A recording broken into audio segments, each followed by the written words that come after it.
ಆತ್ಮೀಯ ಸ್ಪರ್ಧಾರ್ಥಿಗಳೇ, ನಾನು ನಿಮ್ಮ ನೆಚ್ಚಿನ ಡಾಕ್ಟರ್ VRS, ಸಮಗ್ರ ಸ್ಪರ್ಧಾ ವಿಜ್ಞಾನ ಲೇಖಕ ಕೂಡ. ಸ್ಪರ್ಧಾತ್ಮಕ ಪರೀಕ್ಷೆಗಳಲ್ಲಿ ಹಿರಿಯ ವಿಜ್ಞಾನ ಮಾರ್ಗದರ್ಶಕನಾಗಿ ಹಾಗೂ ಲೇಖಕನಾಗಿ ಕೆಲಸವನ್ನು ನಿರ್ವಹಿಸ್ತಾ ಇದ್ದೇನೆ. ಅಕ್ಯುರೇಟ್ ಕೋಚಿಂಗ್ ಸೆಂಟರ್, ಇನ್ನೊಮ್ಮೆ ಹೇಳ್ತೀನಿ, ಅಕ್ಯುರೇಟ್ ಕೋಚಿಂಗ್ ಸೆಂಟರ್ ಅನ್ನುವಂತಹ ಆಪ್ ಅನ್ನ ಡೆವಲಪ್ ಮಾಡಿದ್ವಿ. ಪ್ಲೇ ಸ್ಟೋರ್ ಇಂದ ಡೌನ್ಲೋಡ್ ಮಾಡ್ಕೊಳ್ಳಿ. ಮುಂದಿನ ದಿನಗಳಲ್ಲಿ ವಿಜ್ಞಾನ ಅಷ್ಟೇ ಅಲ್ಲ, ನಿಮ್ಮ ಸ್ಪರ್ಧಾತ್ಮಕ ಪರೀಕ್ಷೆಗಳನ್ನ ಬರೆಯೋದಕ್ಕೆ ಎಲ್ಲಾ ಸಬ್ಜೆಕ್ಟ್ ಗಳನ್ನ ನಮ್ಮ ಬ್ಯಾನರ್ ಅಲ್ಲಿ ನೀವು ಬರೆಯೋದಕ್ಕೆ ಸಾಧ್ಯತೆ ಇದೆ ಅಂತ ಹೇಳ್ತಾ ಇವತ್ತಿನ ತರಗತಿಯನ್ನ ಆರಂಭಿಸೋಣ. ಇದು ಸಮಗ್ರ ಸ್ಪರ್ಧಾ ವಿಜ್ಞಾನದಲ್ಲಿ ಚಾಪ್ಟರ್ ವೈಸ್ ಕ್ಲಾಸಸ್ ಅನ್ನ ಮಾಡ್ತಾ ಹೋಗ್ತಾ ಇದ್ವಿ. ಮುಂದಿನ ದಿನಗಳಲ್ಲಿ QR ಕೋಡ್ ಕೂಡ ಸಿಗುತ್ತೆ ನಿಮಗೆ. ಆ QR ಕೋಡ್ ಮೂಲಕ ಸಬ್ಸ್ಕ್ರೈಬ್ ಆಗಿ ನೀವು ಕೂಡ ಕ್ಲಾಸ್ ಕೂಡ ಎಂಟೈರ್ ಬುಕ್ ಅನ್ನ ಕ್ಲಾಸ್ ಕೂಡ ಕೇಳೋದಕ್ಕೆ, ವಿಡಿಯೋ ಕ್ಲಾಸ್ ಕೇಳೋದಕ್ಕೆ ಕೂಡ ಅವಕಾಶ ಇದೆ ಅಂತ ಹೇಳ್ತಾ ನೋಡಿ, ಸೆಲ್ ಬಗ್ಗೆ ತಿಳ್ಕೊಂಡಿದ್ವಿ ನಾವು. ಸೆಲ್ ಕನ್ನಡದಲ್ಲಿ ಜೀವಕೋಶ ಅಂತ ಕರಿತೀವಿ, ಜೀವಕೋಶ. ಓಕೆ, ಈ ಸೆಲ್ ಅನ್ನ ರಾಬರ್ಟ್ ವುಕ್ ಅನ್ನೋರು ಮೊಟ್ಟ ಮೊದಲಿಗೆ ಕಂಡುಹಿಡಿದ್ರು. ರಾಬರ್ಟ್ ವುಕ್ ಸೆಲ್ ಬಗ್ಗೆ ಅಧ್ಯಯನ ಮಾಡೋದಕ್ಕೆ ಇನ್ನೊಂದು ಸ್ವಲ್ಪ ಹೆಲ್ಪ್ ಏನಾಯ್ತು ಅಂತಂದ್ರೆ 1675ರಲ್ಲಿ ಲಿವನ್ ಬುಕ್ ಅನ್ನುವಂಥವರು ಸೂಕ್ಷ್ಮ ದರ್ಶಕ ಯಂತ್ರವನ್ನ ಕಂಡಿದ್ರು, ಮೈಕ್ರೋಸ್ಕೋಪ್ ಅನ್ನ ಕಂಡಿದ್ರು. ಅದರಿಂದ ಅದರ ಸೈಜ್ ಅನ್ನು ಮ್ಯಾಗ್ನಿಮೈಸ್ ಮಾಡಿ ಇನ್ನೊಂದು ಸ್ವಲ್ಪ ಕಲಿಯೋದಕ್ಕೆ ಹೆಚ್ಚಿಗೆ ಅವಕಾಶ ಆಯಿತು. ಅವರು ಸಿಂಪಲ್ ಮೈಕ್ರೋಸ್ಕೋಪ್ ಅನ್ನ ಕಂಡಿದ್ರು. ನಂತರ ಅದನ್ನ ಕಾಂಪೌಂಡ್ ಮೈಕ್ರೋಸ್ಕೋಪ್ ಮಾಡಿದ್ವಿ. ನಂತರ ಇನ್ವಾಲ್ವ್ ಮಾಡಿ ಎಲೆಕ್ಟ್ರಾನಿಕ್ ಮೈಕ್ರೋಸ್ಕೋಪ್ ಅನ್ನ ಮಾಡಿದ್ವಿ. ನಾವು ಎಲೆಕ್ಟ್ರಾನಿಕ್ ಮೈಕ್ರೋಸ್ಕೋಪ್ ಅಲ್ಲಿ ಸೆಲ್ ಅನ್ನ ನೋಡಿದಾಗ, ಎಲೆಕ್ಟ್ರಾನಿಕ್ ಸೂಕ್ಷ್ಮ ದರ್ಶಕ ಯಂತ್ರದಲ್ಲಿ ಸೆಲ್ ಅನ್ನು ನೋಡಿದಾಗ 3 ಡಿವಿಷನ್ ಆಗಿ ಇದನ್ನ ನೋಡಬಹುದು. 3 ಡಿವಿಷನ್, 3 ಡಿವಿಷನ್ಸ್ ಆಗಿ ಇದನ್ನ ನೋಡಬಹುದು. ಒಂದೇದು ಸೆಲ್ ಮೆಂಬ್ರೇನ್ ಅಂತ ಕರಿತೀವಿ. ಸೆಲ್ ಮೆಂಬ್ರೇನ್ ಕನ್ನಡದೊಳಗೆ ಕೋಶ ಪೊರೆ ಅಂತ ಕರೀತಾರೆ. ಕೋಶ ಪೊರೆ, ಕೋಶ ಪೊರೆ. ಒಂದು ಜೀವಕೋಶವನ್ನು ತೆಗೆದುಕೊಂಡ್ರೆ ಹೊರಭಾಗದಲ್ಲಿ ಇದೆಯಲ್ಲ, ಇದನ್ನ ಸೆಲ್ ಮೆಂಬ್ರೇನ್ ಅಂತ ಕರಿತೀವಿ. ಸೆಲ್ ಮೆಂಬ್ರೇನ್, ಕೋಶ ಪೊರೆ ಅಂತ ಹೇಳ್ತೀವಿ. ಎರಡನೇದು, ಇದನ್ನ ರೋಮನಲ್ಲಿ ಬರ್ಕೊಳ್ಳಿ, ಇದ್ರ ಅಂಡರ್ನಲ್ಲಿ ಬರೋದನ್ನ ಓದೋದಕ್ಕೆ ಬರುತ್ತೆ. ಸೈಟೋಪ್ಲಾಸಮ್ ಅಂತ ಹೇಳ್ತೀವಿ. ಸೈಟೋಪ್ಲಾಸಮ್ ಕೋಶ ದ್ರವ್ಯ ಅಂತ ಕರೀತಾರೆ ಕನ್ನಡಕ್ಕೆ, ಕೋಶ ದ್ರವ್ಯ. ಮುಂದೆ ಹೇಳ್ತೀವಿ, ಒಂದು ನ್ಯೂಕ್ಲಿಯಸ್ ಅಂದ್ಮೇಲೆ ಒಂದು ಸೆಲ್ ಅಂದ್ಮೇಲೆ ಮಧ್ಯದಲ್ಲಿ ನ್ಯೂಕ್ಲಿಯಸ್ ಇರುತ್ತೆ. ಈ ಸೆಲ್ಗೂ ನ್ಯೂಕ್ಲಿಯಸ್ಗೂ ನಡುವೆ ಇರುವಂತ, ಸೆಲ್ ಮೆಂಬ್ರೇನ್ಗೂ ನ್ಯೂಕ್ಲಿಯಸ್ಗೂ ನಡುವೆ ಇರುವಂತ ಒಂದು ದ್ರವ್ಯ ಇದೆ. ಆ ದ್ರವ್ಯಕ್ಕೆ ಕೋಶ ದ್ರವ್ಯ ಅಂತ ಹೇಳ್ತೀವಿ. ಅದ್ರ ಮುಂದೆ ಇನ್ನೊಂದು ಎಕ್ಸ್ಪ್ಲನೇಷನ್ ನೋಡೋಣ ಅಂತ. ಮೂರನೇದು ಸೆಂಟರ್ ನಲ್ಲಿ ಇರುತ್ತೆ, ಇದನ್ನ ನ್ಯೂಕ್ಲಿಯಸ್, ಕನ್ನಡದಲ್ಲಿ ಕೋಶ ಕೇಂದ್ರ ಅಂತ ಕರೀತಾರೆ. ನ್ಯೂಕ್ಲಿಯಸ್ ಅಂತ ಕರಿತೀವಿ. ನ್ಯೂಕ್ಲಿಯಸ್, ಕೋಶ ಕೇಂದ್ರ. ಅಂದ್ರೆ ಎಲೆಕ್ಟ್ರಾನಿಕ್ ಮೈಕ್ರೋಸ್ಕೋಪ್ ಅಲ್ಲಿ ಸೆಲ್ ಅನ್ನು ನೋಡಿದಾಗ 3 ಡಿವಿಷನ್ ಮಾಡ್ಕೋಬಹುದು. ಅವ್ಯಾವುದು ಇದೊಂದು ನೋಡೋದಾದ್ರೆ, ಒಂದೇದು ಸೆಲ್ ಮೆಂಬ್ರೇನ್, ಕೋಶ ಪೊರೆ, ಕನ್ನಡದಲ್ಲಿ ಹೊರಭಾಗದಲ್ಲಿರುತ್ತೆ, ಜೀವಕೋಶವನ್ನು ಆವರಿಸಿಕೊಂಡಿರುತ್ತೆ. ಇದ್ರ ಬಗ್ಗೆ ನಂತರ ಓದೋಣ. ಸೈಟೋಪ್ಲಾಸಮ್, ಈ ಸೆಲ್ ಮೆಂಬ್ರೇನ್ಗೂ ಮತ್ತು ನ್ಯೂಕ್ಲಿಯಸ್ಗೂ ನಡುವೆ ಒಂದು ಥಿಕ್ ಲಿಕ್ವಿಡ್ ಮ್ಯಾಟ್ರಿಕ್ಸ್ ಇದೆ. ಇದನ್ನ ನಾವೇಂತ ಕರಿತೀವಿ ಅಂದ್ರೆ ಕೋಶ ದ್ರವ್ಯ ಅಂತ ಹೇಳ್ತೀವಿ ಕನ್ನಡದೊಳಗೆ. ಇಂಗ್ಲಿಷ್ ಅಲ್ಲಿ ಸೈಟೋಪ್ಲಾಸಮ್ ಅಂತ ಕರಿತೀವಿ. ಸೆಂಟರ್ ನಲ್ಲಿ ನ್ಯೂಕ್ಲಿಯಸ್ ಇರುತ್ತೆ, ಅದನ್ನ ಕನ್ನಡದೊಳಗೆ ಕೋಶ ಕೇಂದ್ರ ಅಂತ ಕರೀತಾರೆ. ಓಕೆ, ಈಗ ನಿಮ್ಗೆ ಕ್ಲಿಯರ್ ಆಗಿ ಗೊತ್ತಾಯ್ತು. ಒಂದು ಸೆಲ್ ಅನ್ನ ಎಲೆಕ್ಟ್ರಾನಿಕ್ ಮೈಕ್ರೋಸ್ಕೋಪ್ ಅಲ್ಲಿ ನೋಡಿದಾಗ 3 ಡಿವಿಷನ್ ಮಾಡ್ಕೊಂಡ್ವಿ. ಇದು ನಮ್ಗೆ ಓದೋದಕ್ಕೆ ಕೂಡ ಅನುಕೂಲ ಆಗುತ್ತೆ. ಇದರಲ್ಲಿ ಮೊದಲನೇದನ್ನ ತೆಗೆದುಕೊಳ್ಳೋಣ. ಮೊದಲನೇದು ಏನಿದೆ? Cell membrane. ಸೆಲ್ ಮೆಂಬ್ರೇನ್ ಕನ್ನಡದಲ್ಲಿ ಕೋಶ ಪೊರೆ, ಸೆಲ್ ಮೆಂಬ್ರೇನ್ ಇದೆ.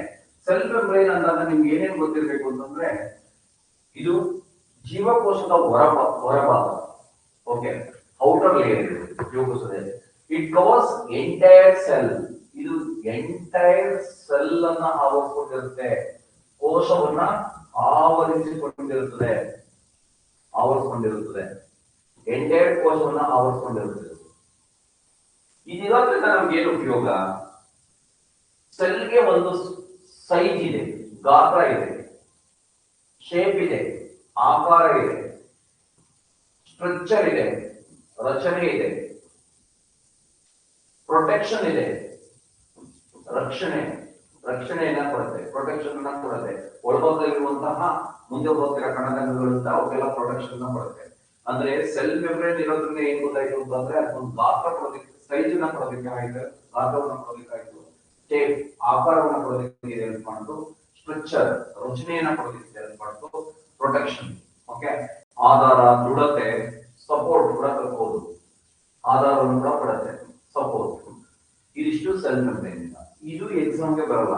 ಇನ್ನೊಂದು ಇಂಪಾರ್ಟೆಂಟ್ ಏನು ಅಂತಂದ್ರೆ ಸೆಲ್ ಮೆಂಬ್ರೇನ್ ಯಾವ ರೀತಿ ಕೆಲಸ ಮಾಡುತ್ತೆ ಅಂತ ಕೇಳ್ತಾನೆ. It act like A semi permeable membrane. Semi permeable membrane ಕನ್ನಡದಲ್ಲಿ ಅರೆಪಾರಕ ಪೊರೆ ಅಂತ ಕರೀತಾರೆ. ಅರೆಪಾರಕ ಪೊರೆ ಯಾವ ರೀತಿ ಕೆಲಸ ಮಾಡುತ್ತೆ ಅಂತ ಕೇಳ್ತಾನೆ. Semi permeable membrane. ಸೆಮಿ ಅಂದ್ರೆ ಅರ್ಧ ಅಂತ. ಓಕೆ, ಪರ್ಮಿಯಬಲ್ ಅಂದ್ರೆ ಎಲ್ಲಾನು ಒಳಗಡೆ ಹೋಗ್ಬಿಡೋದು. ನಾನ್ ಪರ್ಮಿಯಬಲ್ ಅಂದ್ರೆ ಯಾವುದನ್ನು ಒಳಗಡೆ ಹೋಗೋಕೆ ಬಿಡದೆ ಇರೋದು.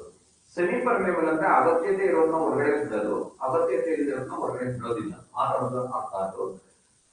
ಯಾವುದು ಜೀವಕೋಶಕ್ಕೆ ಅಗತ್ಯ ಇದೆಯೋ ಒಳಗಡೆ ಹೋಗುತ್ತದೆ, ಯಾವುದು ಅಗತ್ಯ ಇದೆಯೋ ಅದನ್ನ ಹೋಗೋದಕ್ಕೆ ಬಿಡೋದಿಲ್ಲ. ಓಕೆ, ಯಾವುದು ಜೀವಕೋಶದಲ್ಲಿ ಹೊರಭಾಗ ಹೋಗ್ಬಾರ್ದು ಅದನ್ನ ಹೋಗದಂಗೆ ತಡೆಯುವಂತೆ ಕೆಲಸವನ್ನ ಮಾಡುತ್ತೆ. ಅಂದ್ರೆ ಅಗತ್ಯತೆ ವಸ್ತುಗಳನ್ನ ಜೀವಕೋಶದ ಒಳಭಾಗದಲ್ಲಿ ಹೋಗುತ್ತಾರ, ಅನಗತ್ಯ ವಸ್ತುಗಳು ಜೀವಕೋಶಕ್ಕೆ ಹೋಗದಂಗೆ ತಡೆಯುವಂತೆ ಕೆಲಸವನ್ನ ಮಾಡುತ್ತೆ. ಅದಕ್ಕೋಸ್ಕರ ಇದನ್ನ ಸೆಮಿ ಪರ್ಮಿಯಬಲ್ ಮೆಂಬ್ರೇನ್ ಅಂತ ಕರಿತೀವಿ. ಅರೆಪಾರಕ ಪೊರೆ ಅಂತ ಕರಿತೀವಿ. ಪಾರಕ ಅಂದ್ರೆ ಪೂರ್ತಿ ಹೋಗೋದಕ್ಕೆ ಬಿಟ್ಬಿಡ್ತದೆ, ಅಪಾರಕ ಅಂದ್ರೆ ಯಾವುದೂ ಹೋಗೋದಕ್ಕೆ ಬಿಡಲ್ಲ, ಅರೆಪಾರಕ ಅಂದ್ರೆ ಕೆಲವನ್ನ ಬಿಟ್ಟು ಕೆಲವು ಹೋಗೋದಕ್ಕೆ ನೋಡ್ಬೋದು. ನಿಮ್ಗೆ ಎಕ್ಸಾಮ್ ಕೇಳೋದು ಹಿಂಗೇನೆ, ಕೋಶ ಪೊರೆ ಯಾವ ರೀತಿ ಕೆಲಸ ಮಾಡುತ್ತೆ ಅಂತ. ಪಾರಕ ಪೊರೆಯಾಗಿ ಕೆಲಸ ಮಾಡುತ್ತೆ, ಅರೆಪಾರಕ ಪೊರೆಯಾಗಿ ಕೆಲಸ ಮಾಡುತ್ತೆ ಅಂತ ಕೊಡ್ತಾನೆ. ಇದು ಅರೆಪಾರಕ ಪೊರೆಯಾಗಿ ಕೆಲಸವನ್ನು ಮಾಡುತ್ತೆ, ಸೆಮಿ ಪರ್ಮಿಯಬಲ್ ಆಗಿ ಕೆಲಸ ಮಾಡುತ್ತೆ. ಓಕೆ, ಯಾವುದೋ ಒಂದು ಯೂನಿವರ್ಸಿಟಿನಲ್ಲಿ ಪ್ರೊಫೆಸರ್ ತುಂಬಾ ಏಜ್ ಆದವರು ಅರ್ಲಿ ಮಾರ್ನಿಂಗ್ ಬಂದು ಪಾಠ ಮಾಡ್ತಿದ್ರಂತೆ. ಅರ್ಲಿ ಮಾರ್ನಿಂಗ್ ಬಂದು ಪಾಠ ಮಾಡ್ತಾ ಇದ್ರೆ ಒಂದು ಹುಡುಗ ಚೇಷ್ಟೆ ಮಾಡ್ತಿದ್ದಂತೆ. ಹುಡುಗನಿಗೆ ಹೇಳಿದಂತೆ, ನೋಡು ನಾನು ಇಷ್ಟು ಏಜ್ ಆಗಿದ್ರು ಕೂಡ ಇಷ್ಟು ದೂರ ಟ್ರಾವೆಲ್ ಮಾಡ್ಕೊಂಡಿದ್ದೀನಿ. ಹುಡುಗನ ಹೇಳಿದ್ರು, ನಾನು ಇಷ್ಟು ದೂರ ಟ್ರಾವೆಲ್ ಮಾಡ್ಕೊಂಡಿದ್ದೀನಿ, ಅಪ್ರಾಕ್ಸಿಮೇಟ್ ಆಗಿ ನನ್ಗೆ ಎಷ್ಟಾಗಿರ್ಬೋದು ಹೇಳು ಅಂತ ಹೇಳಿದ್ರು. 60 years ಅಂತ ಹೇಳಿದ್ರು. ಎಕ್ಸಾಕ್ಟ್ ಆಗಿ ಆ ಪ್ರೊಫೆಸರ್ 60 years ಆಗಿರುತ್ತೆ. ಅವ್ರನ್ನ ಕೇಳಿದಂತೆ ನನಗೆ 60 years ಅಂತ ನಿಮ್ಗೆ ನಿಮ್ಮಪ್ಪ ಗೊತ್ತಾಯ್ತು ಅಂತ. ನನ್ಗೊಬ್ಬ ಅಣ್ಣ ಇದ್ದಾನೆ ಸರ್, ಅವನಿಗೆ 30 years, ಅವನು ಸೆಮಿ ಕ್ರ್ಯಾಕ್, ಅದು ಇಂಟು 2 ಮಾಡ್ಕೊಂಡೆ ನಿಮ್ ಹೆಸರು ಹೇಳೋಕ್ಕಾಗಿಲ್ಲ. ಅಂದ್ರೆ ಇಂಡೈರೆಕ್ಟ್ ನೀವು ಕ್ರ್ಯಾಕ್ ಅಂತ ಹೇಳ್ದ. ಅಣ್ಣನ ಸ್ಥಿತಿ ಇದೆಯಲ್ಲ, ಸೆಮಿ ಅಂದ್ರೆ ಅರ್ಧ, ಅದರೊಳಗೆ ಅರ್ಥ ಗೊತ್ತಾಗುತ್ತೆ. ಇದು ಸೆಮಿ ಪರ್ಮಿಯಬಲ್ ಆಗಿ ಕೆಲಸವನ್ನ ಮಾಡುತ್ತೆ. ಇದು both in plant cell and animal cell. Plant cell ಅಲ್ಲೂ ಇರುತ್ತೆ ಅಂಡ್ ಅನಿಮಲ್ ಸೆಲ್ ಅಲ್ಲಿ ಕೂಡ ಇರುತ್ತೆ. ಅನಿಮಲ್ ಸೆಲ್ ಅಲ್ಲಿ ಕೂಡ ಇರುತ್ತೆ, ಪ್ಲಾಂಟ್ ಸೆಲ್ ಅಲ್ಲಿ ಇರುತ್ತೆ, ಅನಿಮಲ್ ಸೆಲ್ ಅಲ್ಲಿ ಕೂಡ ಇರುತ್ತೆ. ಪ್ರಾಣಿ ಜೀವಕೋಶದಲ್ಲಿ ಇರುತ್ತೆ, ಸಸ್ಯ ಜೀವಕೋಶದಲ್ಲಿ ಇರುತ್ತೆ. ಇನ್ನೊಂದು ಕನ್ಫ್ಯೂಷನ್ ಮಾಡ್ಕೋಬಾರ್ದು, ಸೆಲ್ ವಾಲ್ ಅಂತ ಬರುತ್ತೆ, ಅದು ಕೋಶ ಭಿತ್ತಿಯಿಂದ, ಅದು ಸಸ್ಯ ಜೀವಕೋಶದಲ್ಲಿ ಮಾತ್ರ ಇರುತ್ತೆ, ಪ್ರಾಣಿ ಜೀವಕೋಶದಲ್ಲಿ ಇರಲ್ಲ. ಮುಂದೆ ನೋಡ್ಕೊಳ್ಳೋಣ. ಸೆಲ್ ಮೆಂಬ್ರೇನ್ ಮಾತ್ರ ಎರಡರಲ್ಲೂ ಇರುತ್ತೆ.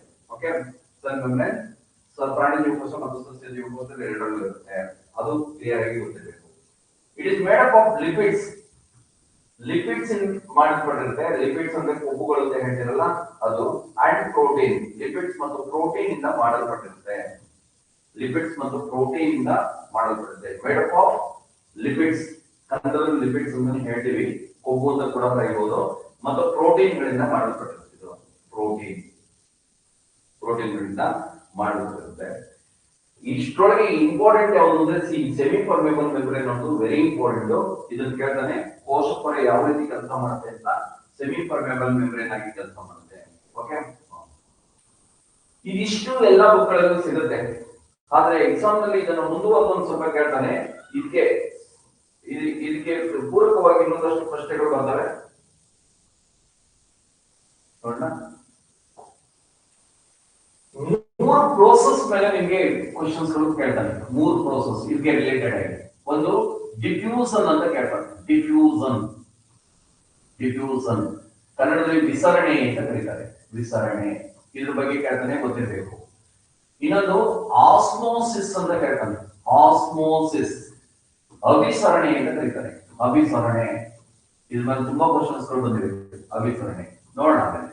ಇನ್ನೊಂದು ಆಕ್ಟಿವ್ ಅಬ್ಸಾರ್ಪ್ಷನ್ ಅಂತ ಹೇಳ್ತೀವಿ. ಆಕ್ಟಿವ್ ಅಬ್ಸಾರ್ಪ್ಷನ್ ಅಂದ್ರೆ ಕ್ರಿಯಾತ್ಮಕ ಹೀರುವಿಕೆ ಅಂತ ಕರೀತಾರೆ ಕನ್ನಡದಲ್ಲಿ. ಕ್ರಿಯಾತ್ಮಕ ಹೀರುವಿಕೆ. ಯೂತ್ರಗಳ ಮೇಲೆ ಕ್ವಶನ್ಸ್ ಬರ್ತವೆ. ಸೆಲ್ ಮೆಂಬ್ರೇನ್ ಮೇಲೆ ಎಷ್ಟೇ ಕ್ವಶನ್ಸ್ ಬಂದಿದ್ರು ಕೂಡ ಯೂತ್ರ ಮೇಲೆ ಕ್ವಶನ್ಸ್ ಬರ್ತವೆ. ಇವು ಗೊತ್ತಿರಬೇಕಾಗುತ್ತವೆ. ಈಗ ಒಂದೊಂದಾಗಿ ತೆಗೆದುಕೊಳ್ಳೋಣ. ಡಿಫ್ಯೂಸನ್ ಬಗ್ಗೆ ಏನೇನು ಕ್ವಶನ್ಸ್ ಬರ್ಬೋದು. ಡಿಫ್ಯೂಸನ್ ಒಂದೇದು ಡಿಫ್ಯೂಸನ್ ಅಂತ ಇಟ್ಕೊಳ್ಳೋಣ. ಡಿಫ್ಯೂಸನ್ ಕನ್ನಡದಲ್ಲಿ ವಿಸರಣೆ. ಓಕೆ, ನೀವು ನೋಡಿರ್ತೀರ, ಎಕ್ಸಾಂಪಲ್ ಹೇಳಿದ್ರೆ ನಿಮ್ಗೆ ಕ್ಲಿಯರ್ ಆಗಿ ಅರ್ಥ ಆಗ್ಬಿಡುತ್ತೆ. ನೋಡಿ ಪಕ್ಕದ ಮನೆಯಲ್ಲಿ ಏನೋ ಒಂದು ಬೋಂಡ ಸುತ್ತಾ ಇದರಿಂದ ಸ್ಮೆಲ್ ನಮ್ಗೆ ಸಿಕ್ಬಿಡುತ್ತೆ. ಓಕೆ, ಧೂಪ ಹಾಕಿದ್ರಿಂದ ಹೊಗೆಯ ಸ್ಮೆಲ್ ಗೊತ್ತಾಗ್ತದೆ, ಯಾರೋ ಸೆಂಟ್ ಹಾಕಿದ್ರೆ ಸೆಂಟ್ ಸ್ಮೆಲ್ ಗೊತ್ತಾಗ್ತದೆ. ಹೆಂಗ್ ಗೊತ್ತಾಯ್ತಿದು? ಕೋಶ ಪೊರೆಯಿಂದ molecules moves from higher concentration to lower concentration. ನೋಡಲ್ಲ, ಗಂಧದ ಕಡ್ಡಿ ಹಚ್ಚಿದ್ರೆ 2 ನಿಮಿಷದಲ್ಲಿ ನಿಮಗೂ ಕೂಡ ಸ್ಮೆಲ್ ಬಂದ್ಬಿಡುತ್ತೆ. ಹೆಂಗ್ ಬಂದು ಅಂದ್ರೆ the molecules moves from higher concentration to lower concentration. ಅಣುಗಳು ಹೆಚ್ಚಿನ ಸಾಂದ್ರತೆಯಿಂದ ಕಡಿಮೆ ಸಾಂದ್ರತೆಗೆ ಪ್ರಸರಿಸೋದಕ್ಕೆ ವಿಸರಣೆ ಅಂತ ಕರೀತಾರೆ. ಅಣುಗಳು ಹೆಚ್ಚಿನ ಸಾಂದ್ರತೆಯಿಂದ ಕಡಿಮೆ ಸಾಂದ್ರತೆಯ ಕಡೆಗೆ ಪ್ರಸರಿಸೋದಕ್ಕೆ ವಿಸರಣೆ. The molecules moves from higher concentration to lower concentration ಅಂದ್ರೆ ಅಧಿಕ ಸಾಂದ್ರತೆ ಕಡೆಯಿಂದ ಕಡಿಮೆ ಸಾಂದ್ರತೆ ಕಡೆಗೆ ಬಂದ್ರೆ ಇದನ್ನ ನಾವೇಂತ ಕರಿತೀವಿ ಅಂತಂದ್ರೆ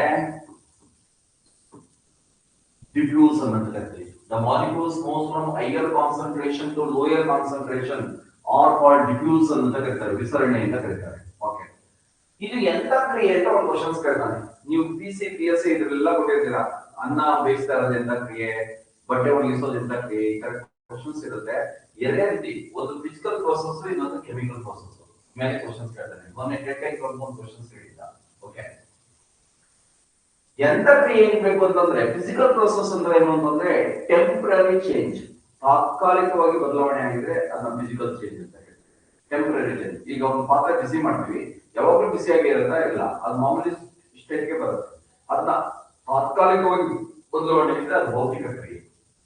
ಮತ್ತೆ ಆ ವಸ್ತುವನ್ನ ಪಡೆಯೋದಕ್ಕೆ ನಮ್ಗೆ ಸಾಧ್ಯತೆ ಆದ್ರೆ ಅದು ಭೌತಿಕ ಕ್ರಿಯೆ. ಶಾಶ್ವತವಾಗಿ ಬದಲಾವಣೆಯಾಗಿ ಆ ವಸ್ತುವನ್ನ ನಾವು ಮತ್ತೆ ಪಡೆಯೋದಕ್ಕೆ ಆಗಲ್ಲ ಅಂದ್ರೆ ಅದು ರಾಸಾಯನಿಕ ಬದಲಾವಣೆ.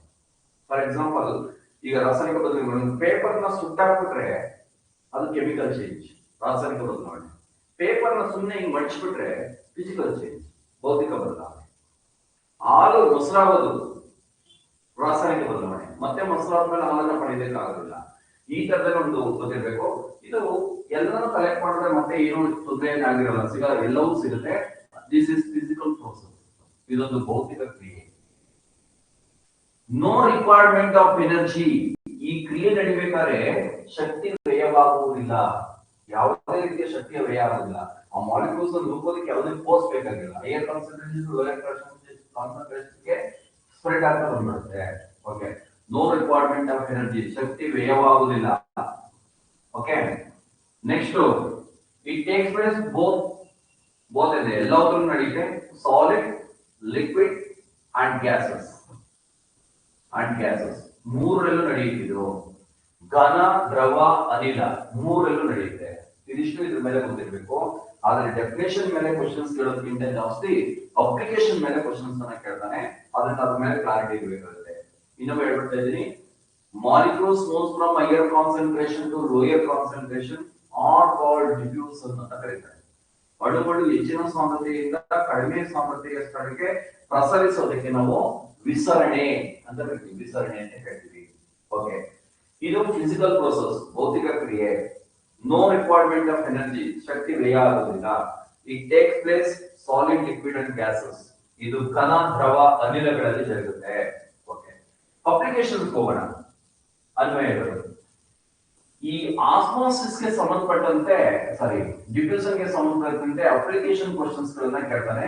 ಅನ್ವಯಗಳು ಅಂತ ಹೇಳ್ತೀವಿ, ಒಂದೊಂದಾಗಿ ನೋಡೋಣ. ಅನ್ವಯಗಳು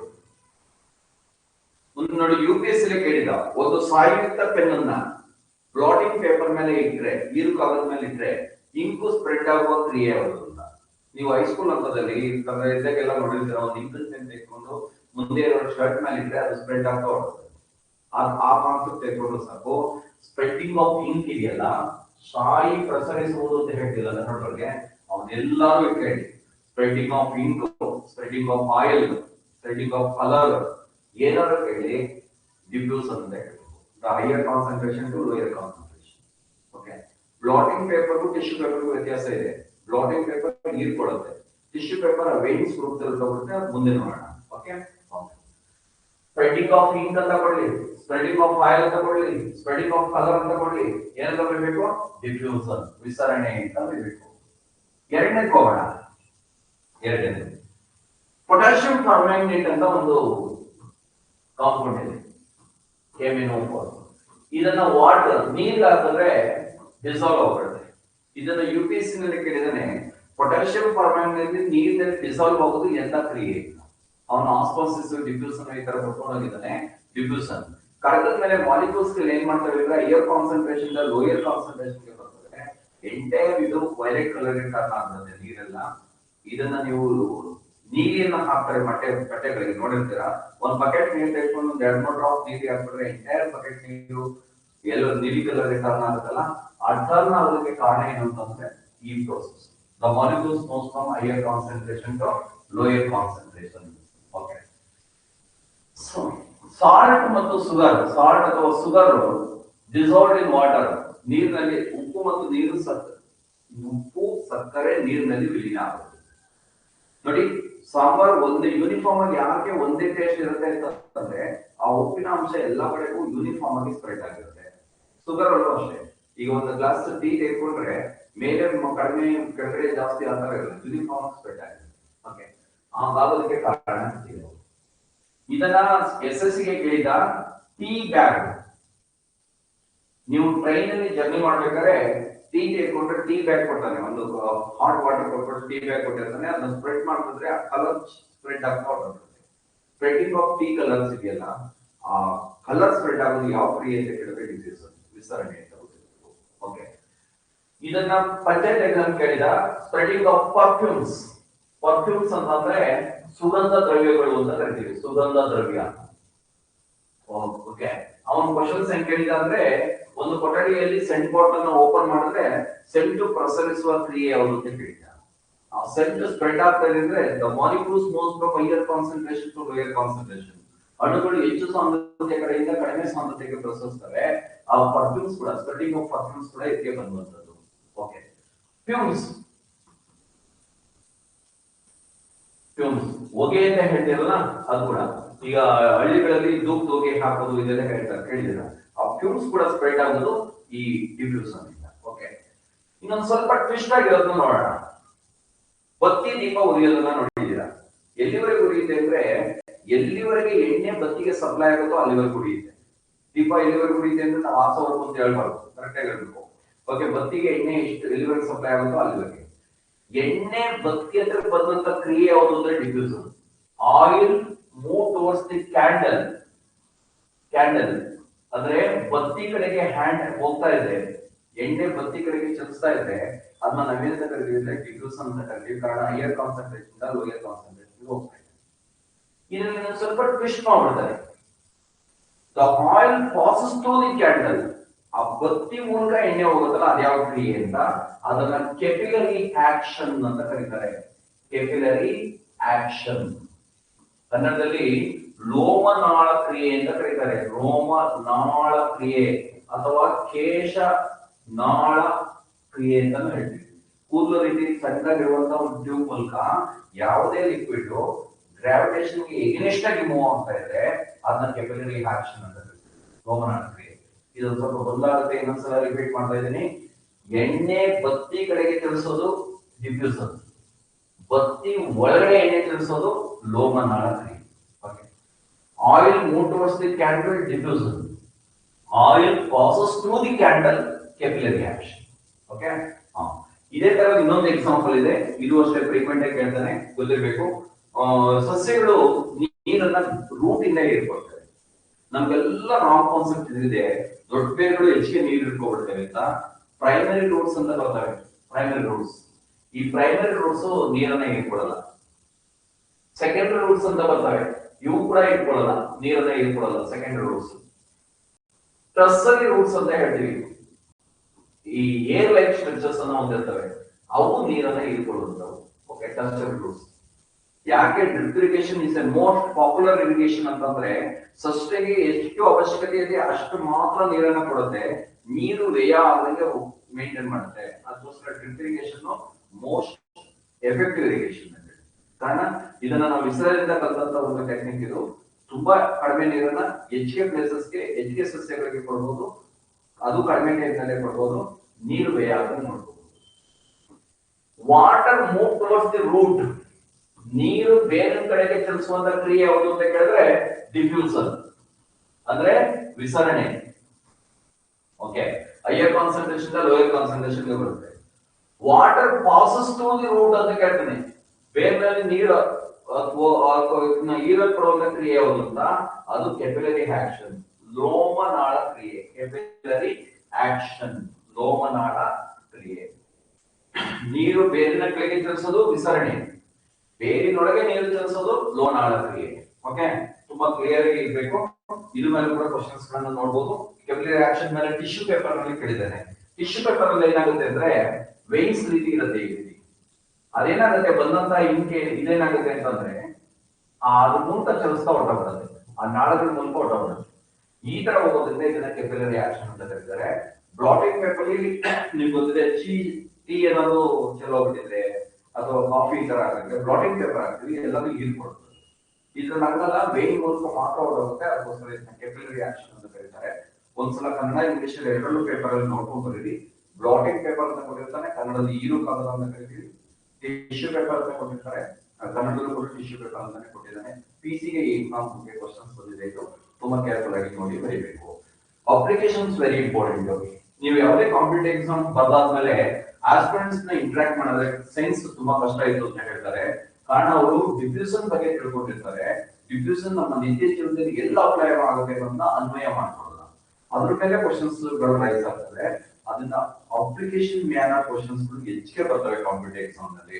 ಅದನ್ನ ಒಂದು ಸ್ವಲ್ಪ ಕೇರ್ಫುಲ್ ಆಗಿ ಅಪ್ಲಿಕೇಶನ್ ಮೇಲೆ ಗೊತ್ತಿರಬೇಕಾಗುತ್ತೆ. ಓಕೆ, ಈಗ ಇಷ್ಟು ನೀವು ಏದ್ರ ಮೇಲೆ ತಿಳ್ಕೊಂಡ್ರಿ ಅಂದ್ರೆ ಡಿಫ್ಯೂಷನ್ ಅನ್ನೋದ್ರ ಮೇಲೆ ತಿಳ್ಕೊಂಡ್ರಿ. ಈಗ ಎರಡನೇಕ್ಕೆ ಹೋಗೋಣ, ಆಸ್ಮೋಸಿಸ್. ಆಸ್ಮೋಸಿಸ್ ಕನ್ನಡದೊಳಗೆ ಅಭಿಸರಣೆ ಅಂತ ಕರೀತಾರೆ. ಅಭಿಸರಣೆ. ಇಲ್ಲೇನಾಗುತ್ತೆ ಅಂತಂದ್ರೆ the water molecules moves from lower concentration to higher concentration.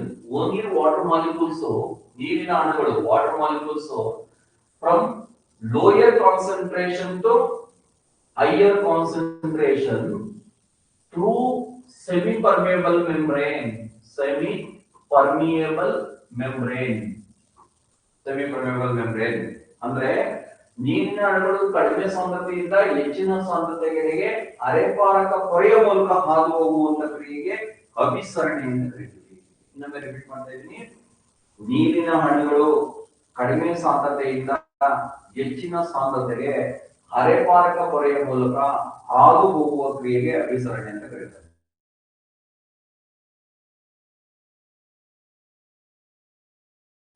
Semi-permeable membrane is called an osmosis ಅಂತ ಹೇಳ್ತೀವಿ. ಡಿಫ್ಯೂಷನ್ ಆಸ್ಮೋಸಿಸ್ ಏನು ವ್ಯತ್ಯಾಸ ಅಂತಂದ್ರೆ, ಆಸ್ಮೋಸಿಸ್ ಡಿಫ್ಯೂಷನ್ ಅಲ್ಲಿ ಏನಾಯ್ತು, ಹೈಯರ್ ಕಾನ್ಸಂಟ್ರೇಷನ್ ಇಂದ ಲೋಯರ್ ಕಾನ್ಸಂಟ್ರೇಷನ್. ಇಲ್ಲೇನಾಗಿದೆ, ಲೋಯರ್ ಕಾನ್ಸಂಟ್ರೇಷನ್ ಇಂದ ಹೈಯರ್ ಕಾನ್ಸಂಟ್ರೇಷನ್. ಡಿಫ್ಯೂಷನ್ ಅಲ್ಲಿ ಸೆಮಿ ಪರ್ಮೇಬಲ್ ಮೆಂಬ್ರೇನ್ ಅವಶ್ಯಕತೆ ಇಲ್ಲ, ಇಲ್ಲಿ ಸೆಮಿ ಪರ್ಮೇಬಲ್ ಮೆಂಬ್ರೇನ್ ಅವಶ್ಯಕತೆ ಇದೆ. ಅದರಿಂದ ಎರಡು ಡಿಫರೆನ್ಸ್ ನಾನು ಕೂಡ ಕ್ವಶನ್ಸ್ ಅನ್ನು ಕೇಳಬಹುದು. ಇಲ್ಲಿ ಎರಡು ಬೇಕಾದ್ರೆ ಇದು ಡಿಫ್ಯೂಷನ್, ಆಸ್ಮೋಸಿಸ್. ಇಲ್ಲೇನಾಯ್ತು, ಹೈಯರ್ ಕಾನ್ಸಂಟ್ರೇಷನ್ ಇಂದ ಲೋಯರ್ ಕಾನ್ಸಂಟ್ರೇಷನ್ ಬಂತು. ಆಸ್ಮೋಸಿಸ್ ಅಲ್ಲಿ ಏನಾಯ್ತು, ಲೋಯರ್ ಕಾನ್ಸಂಟ್ರೇಷನ್ ಇಂದ ಹೈಯರ್ ಕಾನ್ಸಂಟ್ರೇಷನ್ ಗೆ ಮಾಲಿಕ್ಯೂಲ್ಸ್ ಮೂವ್ ಆಯ್ತು. ಒಂದೇ ವ್ಯತ್ಯಾಸ. ಎರಡನೇ ನೋಡಿದ್ರೆ ಇಲ್ಲಿ ಸೆಮಿ ಪರ್ಮೇಬಲ್ ಮೆಂಬ್ರೇನ್ ಅವಶ್ಯಕತೆ ಇಲ್ಲ, ಸೆಮಿ ಪರ್ಮೇಬಲ್ ಮೆಂಬ್ರೇನ್ ಬೇಕಾಗಿಲ್ಲ ಇಲ್ಲಿ ಸೆಮಿ ಪರ್ಮೇಬಲ್ ಮೆಂಬ್ರೇನ್ ಬೇಕು. ಓಕೆ, ಅದು ಕೂಡ ಗೊತ್ತಿರಲಿ ನಿಮಗೆ. ಇದು ಎಂತ ಕ್ರಿಯೆ, ಇಟ್ ಇಸ್ ಫಿಸಿಕಲ್ ಪ್ರೋಸೆಸ್. ಇದು ಕೂಡ ಭೌತಿಕ ಕ್ರಿಯೆ, ಫಿಸಿಕಲ್ ಪ್ರೋಸೆಸ್, ಭೌತಿಕ ಕ್ರಿಯೆ. ಈಗ ಒಂದು ಗ್ಲಾಸ್ ನಲ್ಲಿ ಅಥವಾ ಒಂದು ಬೀಕರ್ ನಲ್ಲಿ ಸಾಲ್ಟ್ ವಾಟರ್ ನ ತೆಗೆದುಕೊಳ್ಳಿ, ಇನ್ನೊಂದು ಗ್ಲಾಸ್ ಅನ್ನ ತೆಗೆದುಕೊಂಡು ಒಂದು ಟಿಶ್ಯೂ ಪೇಪರ್ ನ ರೋಲ್ ಮಾಡ್ಬಿಟ್ಟು ಎರಡಕ್ಕೂ ಕನೆಕ್ಟ್ ಮಾಡ್ಬಿಟ್ಟು ಬಿಟ್ಬಿಡಿ. ಒಂದು ಸ್ವಲ್ಪ ಹೊತ್ತು ಹೋದ್ಮೇಲೆ ಇದ್ರ ವಾಟರ್ ಲೆವೆಲ್ ಎರಡು ಈಕ್ವಲ್ ಆಗಿರುತ್ತೆ. The water molecules moves from lower concentration to higher concentration through a semi-permeable membrane or called an osmosis ಅಂತ ಹೇಳ್ತೀವಿ. ಈ ಟೆಕ್ನಿಕ್ ನ ನೀವು ಎಲ್ಲಿ ಬಳಸ್ತೀರಾ ಅಂತಂದ್ರೆ, ಸಾಂಬಾರ್ ಇನ್ನು ಸ್ಟವ್ ಮೇಲೆ ಇತ್ತು, ಉಪ್ಪಾಗ್ಬಿಟ್ಟಿದೆ ಅಂತಂದ್ರೆ ಏನ್ ಮಾಡ್ತೀವಿ ಅಂತಂದ್ರೆ ಆಲೂಗೆಡ್ಡೆನ ಸಣ್ಣದಾಗಿ ಹೆಚ್ಚಿ ಹಾಕ್ಬಿಡ್ತೇವೆ. ಅಷ್ಟು ಬಿಸಿಗೆ ಆಲೂಗೆಡ್ಡೆ ಬೆಂದೋಗ್ಬಿಡುತ್ತೆ. ಆಲೂಗೆಡ್ಡೆಯಲ್ಲಿರುವಂತ ನೀರು ಸಾಂಬಾರ್ ಸೇರ್ಪಡುತ್ತೆ, ಸಾಂಬಾರಿನಲ್ಲಿರುವಂತ ಸಾಲ್ಟ್ ಅನ್ನ ಅಬ್ಸರ್ವ್ ಮಾಡುತ್ತೆ, ಆಲೂಗೆಡ್ಡೆ ನ್ಯೂಟ್ರಲೈಸ್ ಆಗುತ್ತೆ, ಸಾಲ್ಟ್ ಹೊರಬಿಡುತ್ತೆ. ಯಾವಾಗ ಅಂದ್ರೆ ಲೈಟ್ ಆಗಿ ಉಪ್ಪಾಗಿದೆ, ನೀವು ಹೋಗ್ತಿದ್ರೆ 2 ಟೈಮ್ಸ್ ಹಾಕಿದ್ರೆ ಆಗಲ್ಲ. ನಾವು ಉಪ್ಪು ಖಾರ ಹುಳಿ ಎಲ್ಲ ಜಾಸ್ತಿ ಮಾಡಿ ಪ್ರಾಜೆಕ್ಟ್ ನ ಒಂದಿನದ 2 ದಿನಕ್ಕೆ ಎಕ್ಸ್ಟೆಂಡ್ ಮಾಡಬೇಕಾಗುತ್ತೆ. It takes place only in liquids. ದ್ರವದಲ್ಲಿ ಮಾತ್ರ ಜರುಗುತ್ತಿದ್ದು, ಅದರಲ್ಲೂ ವಾಟರ್ ಕಂಟೈನಿಂಗ್ ಲಿಕ್ವಿಡ್ಸ್ ಅಲ್ಲಿ ಮಾತ್ರ ಜರುಗುತ್ತಿದ್ದು. ಓಕೆ, ನೆಕ್ಸ್ಟ್ ಅಪ್ಲಿಕೇಶನ್ಸ್, ಅನ್ವಯಗಳಿಗೆ ಹೋಗೋಣ. ಅಪ್ಲಿಕೇಶನ್ ಮೇಲೆ ಜಾಸ್ತಿ ಕ್ವಶನ್ಸ್ ಬಂದಿರೋದು ಇದ್ರ ಮೇಲೆ. ಓಕೆ, ಅಪ್ಲಿಕೇಶನ್ಸ್, ಅನ್ವಯಗಳು ಒಂದೇದು. ಸಪ್ರೇಸ್ಟ್ ಎಕ್ಸಾಮ್ ಕ್ವಶನ್ಸ್ ಕೇಳಿದ್ದಾರೆ. ಹೆಚ್ಚಿನ ಪ್ರಮಾಣದ ನೀರನ್ನು ಶುದ್ಧೀಕರಿಸುವ ವಿಧಾನ ಯಾವುದು? ಈಗ ಬೆಂಗಳೂರಿಗೆ ಕುಡಿಯೋ ನೀರನ್ನ ಎಲ್ಲಿಂದ ತಂದಿದೀವಿ ಅಂದ್ರೆ ಕಾವೇರಿಯಿಂದ ತಂದಿದೀವಿ. ಕಾವೇರಿಯಿಂದ ಬಂದಂತ ನೀರನ್ನ ಒಂದು ಸ್ಕ್ರೀನ್ ಮೂಲಕ ಹಾಯಿಸ್ತಾರೆ, ಒಂದು ಬಲೆ ಮೂಲಕ ಹಾಯಿಸ್ತೀವಿ. ಹಾಯಿಸಿದ್ರೆ ಏನಾಗುತ್ತೆ, ಸಾಲಿಡ್ ಪಾರ್ಟಿಕಲ್ಸ್ ಇರ್ತವೆ, ಕಸ, ಕಡ್ಡಿ, ತೇಲುವಂತ ವಸ್ತುಗಳು ಇವೆಲ್ಲ ಫಿಲ್ಟರ್ ಆಗುತ್ತೆ. ಬಂದಿರುವಂತ ನೀರನ್ನ ಒಂದು ದೊಡ್ಡ ಟ್ಯಾಂಕ್ ಅಲ್ಲಿ ಕಲೆಕ್ಟ್ ಮಾಡ್ತೀವಿ. ಇದು TMC ನಲ್ಲಿರುತ್ತೆ ನೀರು. ಇದನ್ನ ಅಂಡರ್ ಗ್ರೌಂಡ್ ಟ್ಯಾಂಕ್ ಅಂದ್ರೆ ಭೂಮಿ ಮಟ್ಟಕ್ಕೆ ಇರುವಂತ ಟ್ಯಾಂಕ್ ಅಲ್ಲಿ ಕಲೆಕ್ಟ್ ಮಾಡ್ತೀವಿ. ಈ ಟ್ಯಾಂಕ್ ಅಲ್ಲಿ ಏನಿದೆ ಅಂತಂದ್ರೆ ಮೈಕ್ರೋ ಡಸ್ಟ್ ಇದೆ, ಮೈಕ್ರೋಬ್ಸ್ ಇದೆ, ಸೂಕ್ಷ್ಮಾಣು ಜೀವಿಗಳಿದೆ. ಒಪ್ಕೊಳ್ತೀರಾ? ನಾವು ಕುಡಿಯೋದ್ರಿಂದ ನೀರಿನಲ್ಲಿ ಮೈಕ್ರೋ ಡಸ್ಟ್ ಇರಬಾರ್ದು, ಮೈಕ್ರೋಬ್ಸ್ ಇರಬಾರ್ದು. ಮೈಕ್ರೋ ಡಸ್ಟ್ ಅನ್ನ ತೆಗೆಯೋದಕ್ಕೆ ಏನ್ ಮಾಡ್ತಾರೆ ಅಂದ್ರೆ ಹ್ಯಾಲಮ್ ಟ್ರೀಟ್ಮೆಂಟ್ ಅನ್ನ ಮಾಡ್ತಾರೆ. ಹ್ಯಾಲಮ್ ಇದ್ರ ರಾಸಾಯನಿಕ ಹೆಸರೇನು ಅಂತ ಒಂದು ಕ್ವಶನ್ಸ್ ಕೇಳ್ತಾನೆ. Potassium, aluminium, Alam. Potassium, aluminium, Alam ಅಂತ ಇದು ಪೂರ್ತಿ ಹೆಸರು.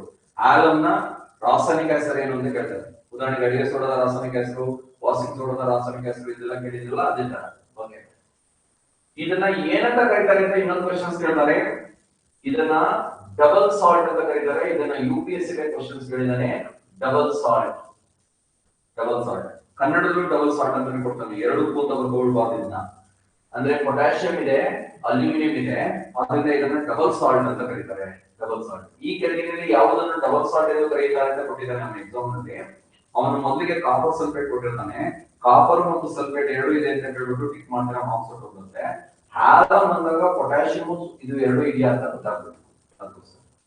ಇದೇನಕ್ಕೆ ಹೆಲ್ಪ್ ಮಾಡುತ್ತೆ ಅಂತ ಇನ್ನೊಂದು ಕ್ವಶನ್ಸ್ ಅನ್ನ ಕೇಳ್ತಾನೆ. It helps to coagulation. ಕಶ್ಮಲಗಳು ಘನೀಕರಿಸುತ್ತಾ ನೋಡ್ಕೊಳ್ಬೇಕು.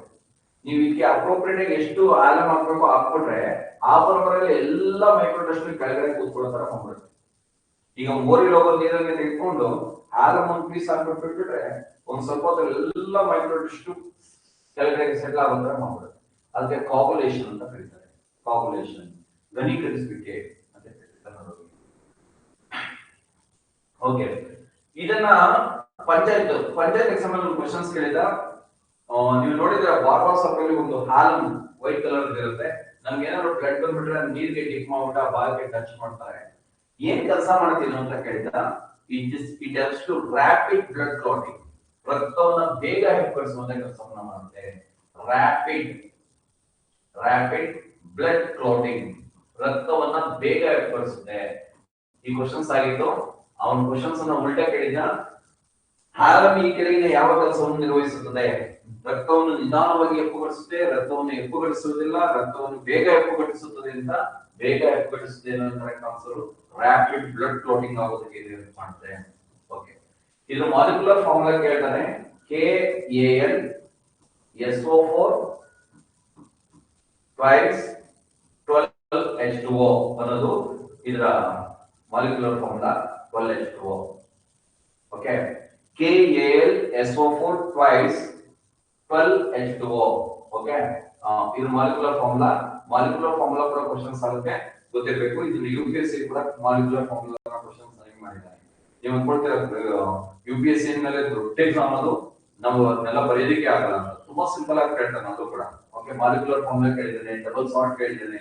ಇಲ್ಲಿ UPSC ಒಂದು IAS ಒಂದು 2-3 ಕ್ವಶನ್ಸ್ ಅನ್ನ ಇಷ್ಟೊಳಗೆ ನೋಡ್ಬೋದು. ಓಕೆ, ಹ್ಯಾಲಮ್ ಈ ಡಸ್ಟ್ ಅನ್ನ ರಿಮೂವ್ ಮಾಡುತ್ತೆ ಹೇಳ್ಬಿಟ್ಟು ಬಿಟ್ಬಿಡ್ಬೋದಿತ್ತು, ಬಟ್ ಇದ್ರ ಮೇಲೆ ಕ್ವಶನ್ಸ್ ಬರುತ್ತೆ, ಅದಕ್ಕೋಸ್ಕರ ನೋಡ್ಬೇಕು. ಇವತ್ತು ಬಯೋಟೆಕ್ನಾಲಜಿನಲ್ಲಿ ಇನ್ನೂ ಒಂದು ಹೆಜ್ಜೆ ಮುಂದೆ ಹೋಗಿದ್ದೀವಿ. ಕೆಲವು ಮಕ್ಕಳುಗಳಿಗೆ ವಿಟಮಿನ್ B12 ಕಡಿಮೆ ಇದೆ, ಅಥವಾ ವಿಟಮಿನ್ K ಕಡಿಮೆ ಇದೆ, ಅಥವಾ ಪ್ಲೇಟ್ಲೆಟ್ಸ್ ಗಳು ಕಡಿಮೆ ಇದೆ, ಪ್ರೊಟಾಮಿನ್ ಫೈಬ್ರಿಲೇಷನ್ ಅಂತ ಕೇಳಿದರೆ ಈ ತರ ಪ್ರೋಟೀನ್ ಕಡಿಮೆ ಇದೆ ರಕ್ತದಲ್ಲಿ, ರಕ್ತ ಬೇಗ ಹೆಪ್ಪುಗಟ್ಟಲ್ಲ.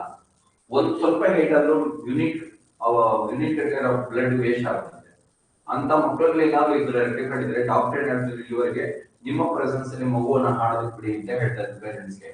ಇವಾಗ ಅಂತ ಮಕ್ಕಳಿಗೆ ಬಾಡಿಗೆ ಹ್ಯಾಲಮ್ ಅನ್ನ ಸೇರಿಸ್ಕೊಡ್ತೀವಿ. ಯಾವಾಗ ಲೀಕೇಜ್ ಆಗುತ್ತೋ ಅಲ್ಲಿ ಕ್ಲಾಟ್ ಆಗೋದಕ್ಕೆ ಹೆಲ್ಪ್ ಮಾಡ್ಕೊಡುತ್ತೆ. ರ್ಯಾಪಿಡ್ ಬ್ಲಡ್ ಕ್ಲಾಟಿಂಗ್ ಅನ್ನೋದು ವೆರಿ ಇಂಪಾರ್ಟೆಂಟ್ ಇಲ್ಲಿ. ಓಕೆ, ಬೇಗ ರಕ್ತ ಹೆಪ್ಪಡಿಸೋದಕ್ಕೆ ಹೆಲ್ಪ್ ಮಾಡುತ್ತೆ. ಓಕೆ, ಇಲ್ಲಿ ಏನ್ ಬೇಕು? ಮೈಕ್ರೋಟೆಸ್ಟ್ 5 ಮೈಕ್ರೋಟೆಸ್ಟ್ ಎಲ್ಲ ಸಗಡಿ ಕಡೆ ಆಯ್ತು, ಕೆಳಗಡೆ ಆಯ್ತು. ಮೇಲ್ಗಡೆ ಇರೋ ನೀರನ್ನ ಇನ್ನೊಂದು ಟ್ಯಾಂಕ್ ಗೆ ಕಲೆಕ್ಟ್ ಮಾಡ್ತೀವಿ. ಇನ್ನೊಂದು ಟ್ಯಾಂಕ್ ಗೆ ಕಲೆಕ್ಟ್ ಮಾಡೋದಂತ ನೀರಿನಲ್ಲಿ ಏನಿದೆ ಅಂದ್ರೆ ಮೈಕ್ರೋಬ್ಸ್ ಇದೆ, ಸೂಕ್ಷ್ಮಾಣುಜೀವಿಗಳಿದೆ. ನಾವು ಕುಡಿಯೋ ನೀರಿನಲ್ಲಿ ಸೂಕ್ಷ್ಮಾಣುಜೀವಿಗಳು ಇರಬಾರದು. ಆ ಸೂಕ್ಷ್ಮಾಣುಜೀವಿಗಳನ್ನ ಕೊಲ್ಲೋದಕ್ಕೆ ಏನನ್ನ ಬಳಸ್ತಾರೆ ಅಂತ ಕೇಳ್ತಾನೆ? ಕ್ಲೋರಿನ್ ಮತ್ತು ಓಜೋನ್ ಅನ್ನ ಬಳಸ್ತಾನೆ. ಕ್ಲೋರಿನ್ ಮತ್ತು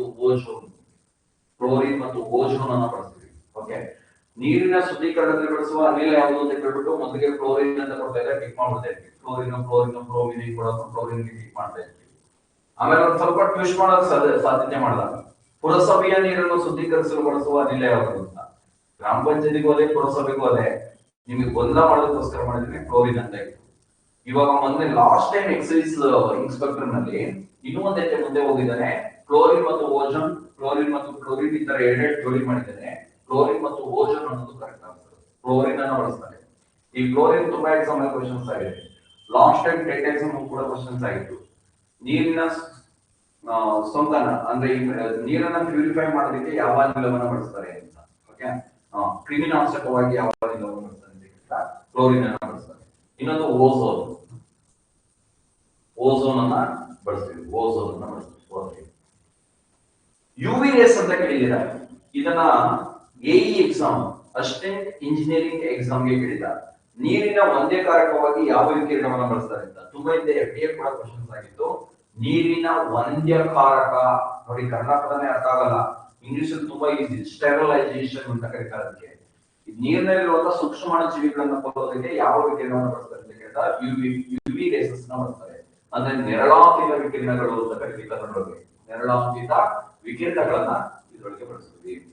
ಓಕೆ, ಇದಿಷ್ಟು ಗೊತ್ತಿರಲಿ. ಹೆಚ್ಚಿನ ಪ್ರಮಾಣದ ನೀರನ್ನು ಶುದ್ಧೀಕರಿಸುವ ವಿಧಾನ ಯಾವುದು ಅಂತ ಕೇಳಿದ್ರೆ ಆಸ್ಮೋಸಿಸ್, ಕನ್ನಡದೊಳಗೆ ಅಭಿಸರಣೆ.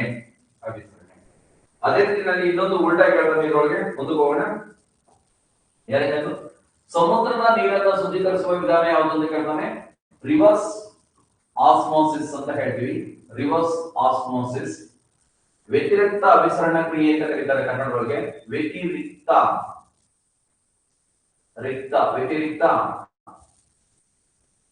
ಅಭಿಸರಣ ಕ್ರಿಯೆ ರಿವರ್ಸ್ ಆಸ್ಮೋಸಿಸ್ ಅಂತ ಕರೀತೀವಿ. ಸಮುದ್ರದ ನೀರನ್ನು ಶುದ್ಧೀಕರಿಸುವ ವಿಧಾನ ಯಾವುದು ಅಂತ ಕೇಳ್ತಾರೆ. ಇದು ಚೆನ್ನೈನಲ್ಲಿ ಕುಡಿಯೋದಕ್ಕೆ ನೀರನ್ನ ಸಮುದ್ರದಿಂದ ತೆಗೆದುಕೊಳ್ತಾರೆ. ಮೊದಲಿಗೆ ಡಿಸಾಲ್ಟಿಂಗ್ ಮಾಡ್ಕೊಳ್ತಾರೆ, ನಂತರ ಬಂದಂತ ನೀರನ್ನ ಪ್ಯೂರಿಫಿಕೇಶನ್ ಮಾಡಿ ಕುಡಿಯೋದಕ್ಕೆ ಕೊಡ್ತಾರೆ. ಓಕೆ, ಈ ಆಸ್ಮೋಸಿಸ್ಗೂ ಇದಕ್ಕೂ ಇರುವಂತಹ ಇದೇನು ಡಿಫರೆನ್ಸಿಯೇಷನ್ ಏನು ಅಂತಂದ್ರೆ, ಆಸ್ಮೋಸಿಸ್ ಅಲ್ಲಿ ಏನ್ ಮಾಡ್ತೀವಿ ಅಂತಂದ್ರೆ ಲೋಯರ್ ಕಾನ್ಸಂಟ್ರೇಷನ್ ಇಂದ ಹೈಯರ್ ಕಾನ್ಸಂಟ್ರೇಷನ್ ತೆಗೆದುಕೊಳ್ತೀವಿ. ಇದರಲ್ಲಿ ಹೈಯರ್ ಕಾನ್ಸಂಟ್ರೇಷನ್ ಇಂದ ಲೋಯರ್ ಕಾನ್ಸಂಟ್ರೇಷನ್ ತೆಗೆದುಕೊಳ್ತೀವಿ. ಒಂದು ಇನ್ನೊಂದು ಇದೆ ಏನಂತಂದ್ರೆ ಅದು ನ್ಯಾಚುರಲ್ ಆಗಿ. ಆಸ್ಮೋಸಿಸ್ ಅನ್ನೋದು ನ್ಯಾಚುರಲ್ ಪ್ರೋಸೆಸ್. ಈ ರಿವರ್ಸ್ ಆಸ್ಮೋಸಿಸ್ ಅನ್ನೋದು ಆರ್ಟಿಫಿಷಿಯಲ್, ಮ್ಯಾನ್ ಮೇಡ್ ಪ್ರೋಸೆಸ್. ಇದು ಆರ್ಟಿಫಿಷಿಯಲ್. ಕುಡಿಯೋ ನೀರನ್ನು ಶುದ್ಧೀಕರಿಸುವ ವಿಧಾನ ಯಾವುದು ಅಂತ ಒಂದ್ಸಲ ಕ್ವಶನ್ಸ್ ಅನ್ನ ಕೇಳಿದ. ಆರ್ಒ ಟ್ರೀಟೆಡ್ ವಾಟರ್ ಅಂತ ಕೇಳಿದಿರಲ್ಲ, ರಿವರ್ಸ್ ಆಸ್ಮೋಸಿಸ್ ಅಂತ. ಓಕೆ, ನಮಗೂ ಕೂಡ ಕ್ವಶನ್ಸ್ ಆಗ್ಬೋದು. ಸಮುದ್ರದ ನೀರನ್ನ ಶುದ್ಧೀಕರಿಸುವ ವಿಧಾನ ಯಾವುದು ಅಂತ ಕೇಳ್ತಾನೆ? Reverse osmosis. ನೆಕ್ಸ್ಟ್ ಮೂರನೇದು ತುಂಬಾ ಎಕ್ಸಾಮ್ ನಲ್ಲಿ ಕ್ವಶನ್ಸ್ ಅನ್ನ ಕೇಳಿದ್ದಾನೆ. ಮೂತ್ರಜನಕದಿಂದ ಡಯಾಲಿಸಿಸ್ ನಲ್ಲಿ ಯಾವ ತಂತ್ರವನ್ನು ಬಳಸುತ್ತಾರೆ ಅಂತ. ಡಯಾಲಿಸಿಸ್ ಅಂದ್ರೆ ಯಾವ ತಂತ್ರವನ್ನು ಬಳಸ್ತಾನೆ ಅಂತ ಗೊತ್ತಿರಬೇಕು. Dialysis, in dialysis use on osmosis technique ಅನ್ನ ಬಳಸ್ತಾರೆ. ಡಯಾಲಿಸಿಸ್ ಅಂತಂದ್ರೆ ಉದಾಹರಣೆಗೆ ಕಿಡ್ನಿ ಒಂದೇ ಅಂತ ಅನ್ಕೊಂಡಿದ್ವಿ. ಈಗ ಡಯಾಲಿಸಿಸ್ ಗೆ ಸುತ್ತ ಹೋಗುವ ಏಕೈಕ ಅಂಗ ಯಾವುದು ಅಂತ KPSC ನಾನು ಕೂಡ ಕ್ವಶನ್ಸ್ ಅನ್ನ ಕೇಳ್ತಾ ಇದ್ದ. ಇವಾಗ 3 ಅಂಗಗಳು ಡಯಾಲಿಸಿಸ್ ಗೆ ನಮ್ಮ ದೇಹದಲ್ಲಿ ಸುತ್ತ ಹೋಗ್ತವೆ. ಒಂದು ಕಿಡ್ನಿಯನ್ನ ಡಯಾಲಿಸಿಸ್ ಮಾಡಬಹುದು, ಲಿವರ್ ನ ಡಯಾಲಿಸಿಸ್ ಮಾಡಬಹುದು, ಬ್ರೈನ್ ಅನ್ನ ಡಯಾಲಿಸಿಸ್ ಮಾಡಬಹುದು. ಓಕೆ, ಕಿಡ್ನಿ ಅದ್ರ ಕೆಲಸನ ಮಾಡ್ತಾ ಇದೆ, ಏನು ತೊಂದರೆ ಇಲ್ಲ. ಅದ್ ಮಾಡ್ಲಿಲ್ಲ ಅಂದ್ರೆ ನಾವೇ ಮಾಡ್ತೀವಿ, ಅದನ್ನೇ ಡಯಾಲಿಸಿಸ್ ಅಂತ. ಅಲ್ಲಿ ಯಾವ ತಂತ್ರ ಬಳಸ್ತಾರೆ ಅಂತ ಕೇಳ್ತಾರೆ? ಆಸ್ಮೋಸಿಸ್, ಕನ್ನಡದಲ್ಲಿ ಅಭಿಸರಣೆ ತಂತ್ರವನ್ನ ಬಳಸ್ತೀವಿ. ಓಕೆ, ಲಿವರ್ ನಲ್ಲಿ ಈ ಉದಾಹರಣೆಗೆ ಸಿದ್ಧಲಿಂಗ ಸ್ವಾಮೀಜಿ ಅವರಿಗೆ ಲಿವರ್ ಇನ್ಫೆಕ್ಷನ್ಸ್ ಆಗಿತ್ತು, ಬೈಲ್ ಜ್ಯೂಸ್ ಲೀಕೇಜ್ ಆಗಿ ಆ ಟ್ಯೂಬ್ ಅನ್ನ ಕರೆಕ್ಟ್ ಮಾಡಿ ನಾವು ಡಯಾಲಿಸಿಸ್ ಮಾಡಿ ಕರೆಕ್ಟ್ ಮಾಡಿ ಸೆಂಟರ್ ಬಿಟ್ವಿ. ಇನ್ನು 2 ವರ್ಷಗಳ ಹೆಚ್ಚಿಗೆ ಬದುಕೋದಕ್ಕೆ ಹೆಲ್ಪ್ ಆಯ್ತು. ಇದು ಕೂಡ ಆಯ್ತು. ಲಿವರ್ ಕೂಡ ಡಯಾಲಿಸಿಸ್ ಮಾಡೋಕೆ ಸಾಧ್ಯತೆ ಇದೆ. ಬ್ರೈನ್ ಡಯಾಲಿಸಿಸ್ ಅಂದ್ರೆ ಹೆಂಗೆ ಅಂತಂದ್ರೆ, ನಮ್ಮ ದೇಹದಲ್ಲಿ ಅತ್ಯಂತ ಸೂಕ್ಷ್ಮ ಜೀವಕೋಶಗಳನ್ನ ಹೊಂದಿರುವಂತಹ ಒಂದು ಅಂಗ ಅಂದ್ರೆ brain. Okay, very sensitive cells ಅನ್ನು ಹೊಂದಿರುವುದು. ತುಂಬಾ ಫ್ಯಾಟ್ ಅಂಡ್ ನ್ಯೂರಾನ್ ಗಳಿಂದ ಮಾಡಲ್ಪಟ್ಟಿದೆ ಅಷ್ಟೇ. ಇದು ಏನು ಇರಲ್ಲ. ಫ್ಯಾಟ್, ಕೊಬ್ಬು ಮತ್ತು ನ್ಯೂರಾನ್ ಗಳಿಂದ ಮಾಡಲ್ಪಟ್ಟಿದೆ. ಬೆಣ್ಣೆ ಹೊಟ್ಟೆ ರೂಪದಲ್ಲಿರುತ್ತೆ ಬ್ರೈನ್. ನಿಮ್ಗೆ ಗೊತ್ತಿರಬೇಕು, ಹಳ್ಳಿಗಳಲ್ಲಿ ಮೇಕೆ, ಕುರಿ ಇದ್ರದ್ದು ಬ್ರೈನ್ ಅನ್ನ ನೀವು ಸಾಂಬಾರ್ ಹಾಕ್ಬಿಟ್ರೆ ಸಾಂಬಾರ್ ಎಲ್ಲ ಫ್ಯಾಟಿ ಆಗ್ಬಿಟ್ಟು ಹೋಗ್ಬಿಡುತ್ತೆ, ತಿನ್ನೋದಿಕ್ಕಾಗಲ್ಲ. ಅದನ್ನ ಬಟ್ಟೆನಲ್ಲಿ ಕಟ್ಟಿ ಅವೆನಲ್ಲಿ ಸ್ಟೀಮ್ ನಲ್ಲಿ ಬಾಯ್ಲ್ ಮಾಡ್ತಾರೆ. ಅಷ್ಟರೊಳಗೆ ಸಾಫ್ಟ್ ಆಗುತ್ತೆ. ಅದು ಯಾರೋ ಒಬ್ರು ಯೂಸ್ ಮಾಡ್ಕೊಳ್ತಾರೆ, ಅದು ಸರಿ. ಅಷ್ಟು ಸಾಫ್ಟ್ ಆಗಿರುತ್ತೆ, ಬೆಣ್ಣೆ ಮುದ್ದೆ ರೂಪದಲ್ಲಿರುತ್ತೆ. ನಮ್ಗೆ ಆಕ್ಸಿಡೆಂಟ್ ಆದಾಗ ಏನಾಗುತ್ತೆ, ಆ ಸೆಲ್ಗಳು ಒಂದೊಂದು ಪರ್ಟಿಕ್ಯುಲರ್ ಸೆಲ್ಗಳು ಒಂದೊಂದು ಕೆಲಸ ಮಾಡ್ತವೆ. ಉದಾಹರಣೆಗೆ ಇಲ್ಲಿರೋದು ವಿಸನ್, ಇನ್ನೊಂದು ಇಂಟೆಲೆಕ್ಚುಯಲ್, ಇನ್ನೊಂದು ಇಯರಿಂಗ್. ಈ ತರ ನಾವು ಆಕ್ಸಿಡೆಂಟ್ ಆದಾಗ ವೇರಿಯೇಷನ್ ಆಗುತ್ತೆ, ಹಿಂದೆ ಮುಂದೆ ಹೊರಟೋಗ್ತಾರೆ. ಅವನ್ನ ಅಲ್ಲಲ್ಲೇ ಲೊಕೇಟ್ ಮಾಡ್ತೀವಿ. ಅದಕ್ಕೇನಾಗ್ತದೆ, ಬ್ರೈನ್ ಡಯಾಲಿಸಿಸ್ ಅಂತ ಕರೀತಾರೆ. ಬ್ರೈನ್ ಡಯಾಲಿಸಿಸ್ ಅಂತ ಬಳಸ್ತಾರೆ.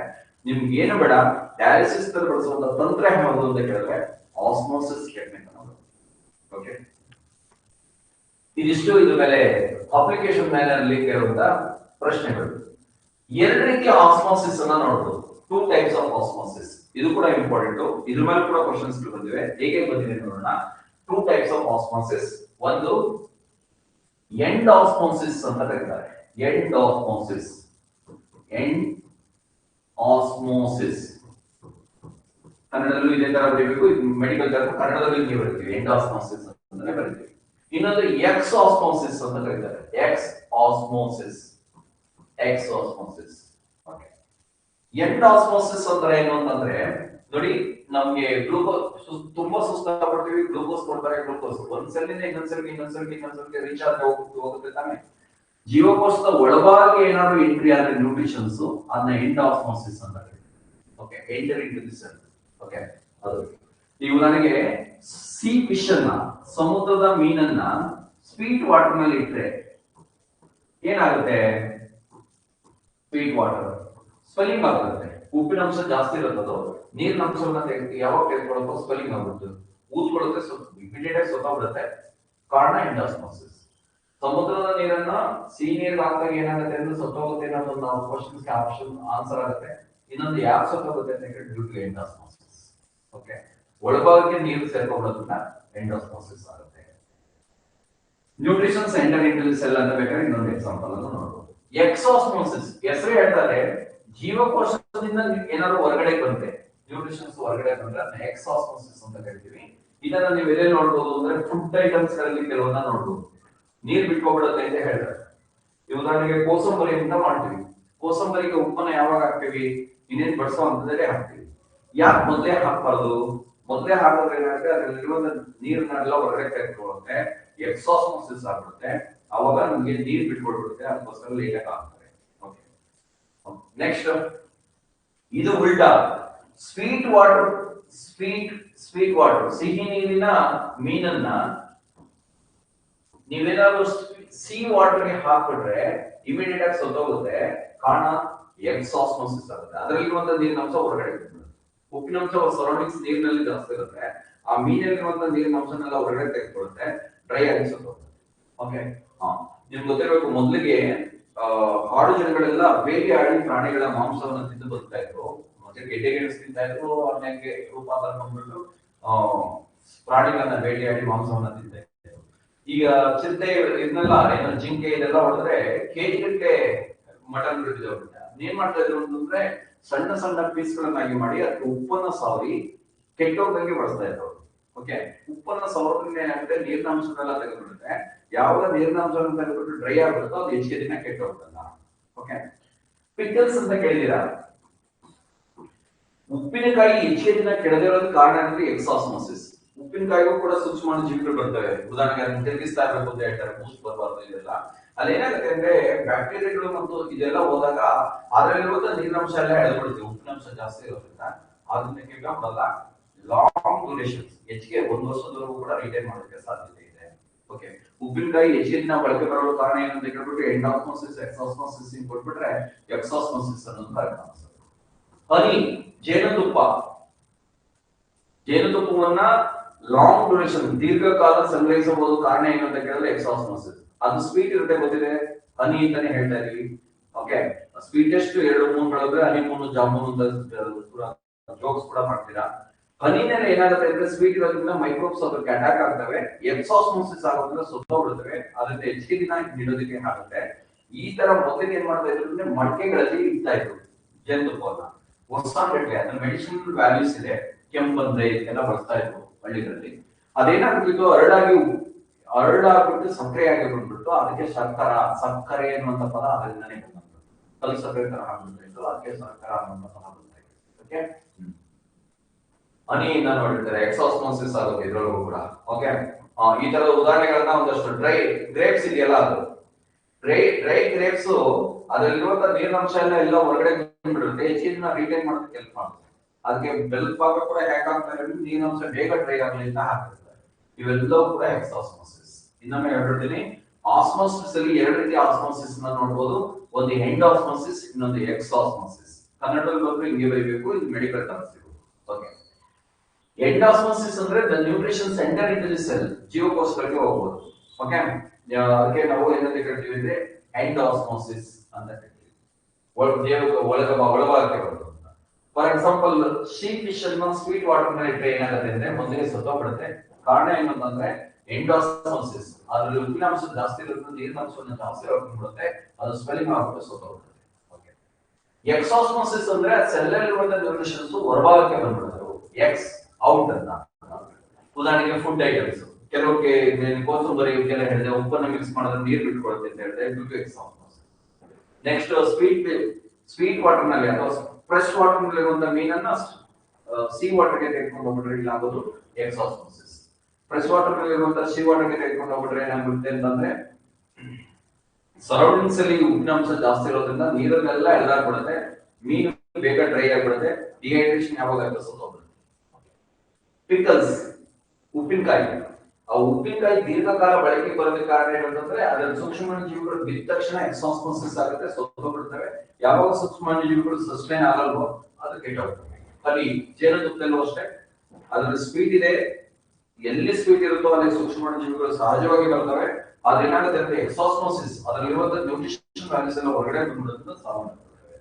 ಗ್ರೇಪ್ಸ್, ಡ್ರೈ ಗ್ರೇಪ್ಸ್ ಅಲ್ಲಿ ಕೂಡ ಇದಾಗುತ್ತೆ. ಓಕೆ, ಇದು ಇಲ್ಲಿವರೆಗೆ ಇದು ಗೊತ್ತಿರಬೇಕು. ಒಂದು ತೋರಣ, ಇಲ್ಲಿ 2 ಹೊಸ ಪದಗಳನ್ನ ಬಳಸಿದ್ವಿ, ಒಂದು ಕ್ಲೋರಿನ್ ಮತ್ತು ಓಝೋನ್ ಅಂತ. ಕ್ಲೋರಿನ್ ಬಗ್ಗೆ ಈಗ ಆಲ್ರೆಡಿ ಕೆಮಿಸ್ಟ್ರಿ ಕೂಡ ಓದ್ಬೋದು, ಇಲ್ಲಿ ಓಝೋನ್ ಬಗ್ಗೆ ಈಗ ಆಲ್ರೆಡಿ ಓದಿದ್ದೀವಿ. ಕ್ಲೋರಿನ್ ಈ ಬಳಸೋದು ತಪ್ಪಾರು ಇದ್ರ ಮೇಲೆ ಓದೋಣ, ಕಾರಣ ಇದ್ರ ಮೇಲೆ ಕ್ವಶನ್ಸ್ ಅನ್ನ ಎಕ್ಸ್ಪೆಕ್ಟ್ ಮಾಡಬಹುದು. ಕ್ಲೋರಿನ್ ಮೇಲೆ ಕ್ವಶನ್ಸ್ ಅನ್ನ ಎಕ್ಸ್ಪೆಕ್ಟ್ ಮಾಡಬಹುದು, ಅಲ್ಲೇ ಕ್ವಶನ್ಸ್ ಅನ್ನ ಕೇಳಿದ್ರೆ. ಕ್ಲೋರಿನ್ ಬಗ್ಗೆ ನೋಡೋಣ, ಎಲ್ಲೆಲ್ಲಿ ಬಳಸ್ತೀವಿ ಅಂತ. ಪ್ಯೂರಿಫಿಕೇಶನ್ ಆಫ್ ಡ್ರಿಂಕಿಂಗ್ ವಾಟರ್, ಕುಡಿಯೋ ನೀರನ್ನ ಶುದ್ಧೀಕರಿಸೋದಕ್ಕೆ ಇದನ್ನ ಬಳಸ್ತಾರೆ. ಓಕೆ, ಈಗ ಉದಾಹರಣೆಗೆ ಬೆಂಗಳೂರು ಕುಡಿಯೋದಕ್ಕೆ ನೀರನ್ನ ಬಂದಿರೋದ್ರಲ್ಲಿ ಈ ತೊರೆಕಟ್ನಲ್ಲಿ ಡಿಕೆಡಿ ಹತ್ರ ಸ್ಕ್ರೀನಿಂಗ್ ಮಾಡಿರ್ತಾರೆ, ROD ಹತ್ರ ಹ್ಯಾಲೋ ಟ್ರೀಟ್ಮೆಂಟ್ ಮಾಡ್ತಾರೆ. ನಮ್ಮ ಬೆಂಗಳೂರಿನಲ್ಲಿ ಏರಿಯಾ ವೈಸ್ ಓವರ್ ಟ್ಯಾಂಕ್ ಗೆ ಬ್ಲೀಚಿಂಗ್ ಪೌಡರ್ ಮಾಡಿ ಕುಡಿಯೋದಕ್ಕೆ ಬಿಡ್ತಾರೆ.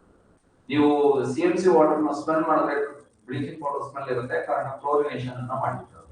ಓಕೆ, ಸೂಕ್ಷ್ಮಾಣುಜೀವಿಗಳನ್ನ ಕೊಲ್ಲೋದಕ್ಕೆ ಮಾಡ್ತೀವಿ. Okay, preparations of bleaching powder. ಈ ಬ್ಲೀಚಿಂಗ್ ಪೌಡರ್ ತಯಾರಿಕೆಯಲ್ಲಿ ಕ್ಲೋರಿನ್ ಗ್ಯಾಸ್ ಅನ್ನ ಬಳಸ್ತೀವಿ. ಓಕೆ, ಕ್ಯಾಲ್ಸಿಯಂ ಹೈಡ್ರಾಕ್ಸೈಡ್ ಗೆ ಕ್ಲೋರಿನ್ ಗ್ಯಾಸ್ ಅನ್ನ ಹಾಯಿಸಿದ್ರೆ ಬ್ಲೀಚಿಂಗ್ ಪೌಡರ್ ಫಾರ್ಮೇಷನ್ ಆಗುತ್ತೆ. ಅದನ್ನ ಕೆಮಿಸ್ಟ್ರಿ ಡೀಟೇಲ್ ಆಗಿ ನೋಡೋಣ. ಕನ್ನಡದಲ್ಲಿ ಇದಕ್ಕೆ ಚೆಲುವೆ ಪುಡಿ ಅಂತ ಕರೀತಾರೆ.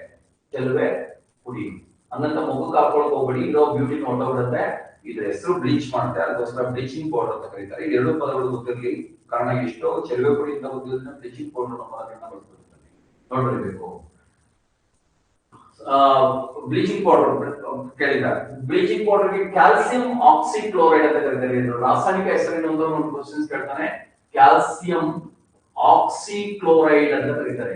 ಆಕ್ಸಿಕ್ಲೋರೈಡ್, ಕ್ಯಾಲ್ಸಿಯಂ ಆಕ್ಸಿಕ್ಲೋರೈಡ್ ಅಂತ ಕರಿತೀವಿ.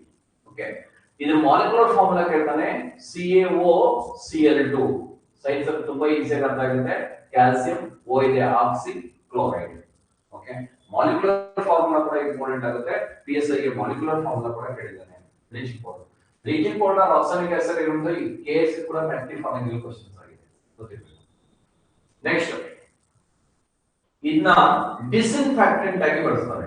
ಡಿಸ್ಇನ್ಫೆಕ್ಟೆಂಟ್ ಅಂದ್ರೆ ಸೋಂಕು ನಿರೋಧಕ ಅಂತ ಕನ್ನಡದಲ್ಲಿ. ಸೋಂಕು ನಿರೋಧಕವಾಗಿ ಬಳಸ್ತಾರೆ, ಸೋಂಕು ನಿರೋಧಕವಾಗಿ ಬಳಸ್ತೀವಿ.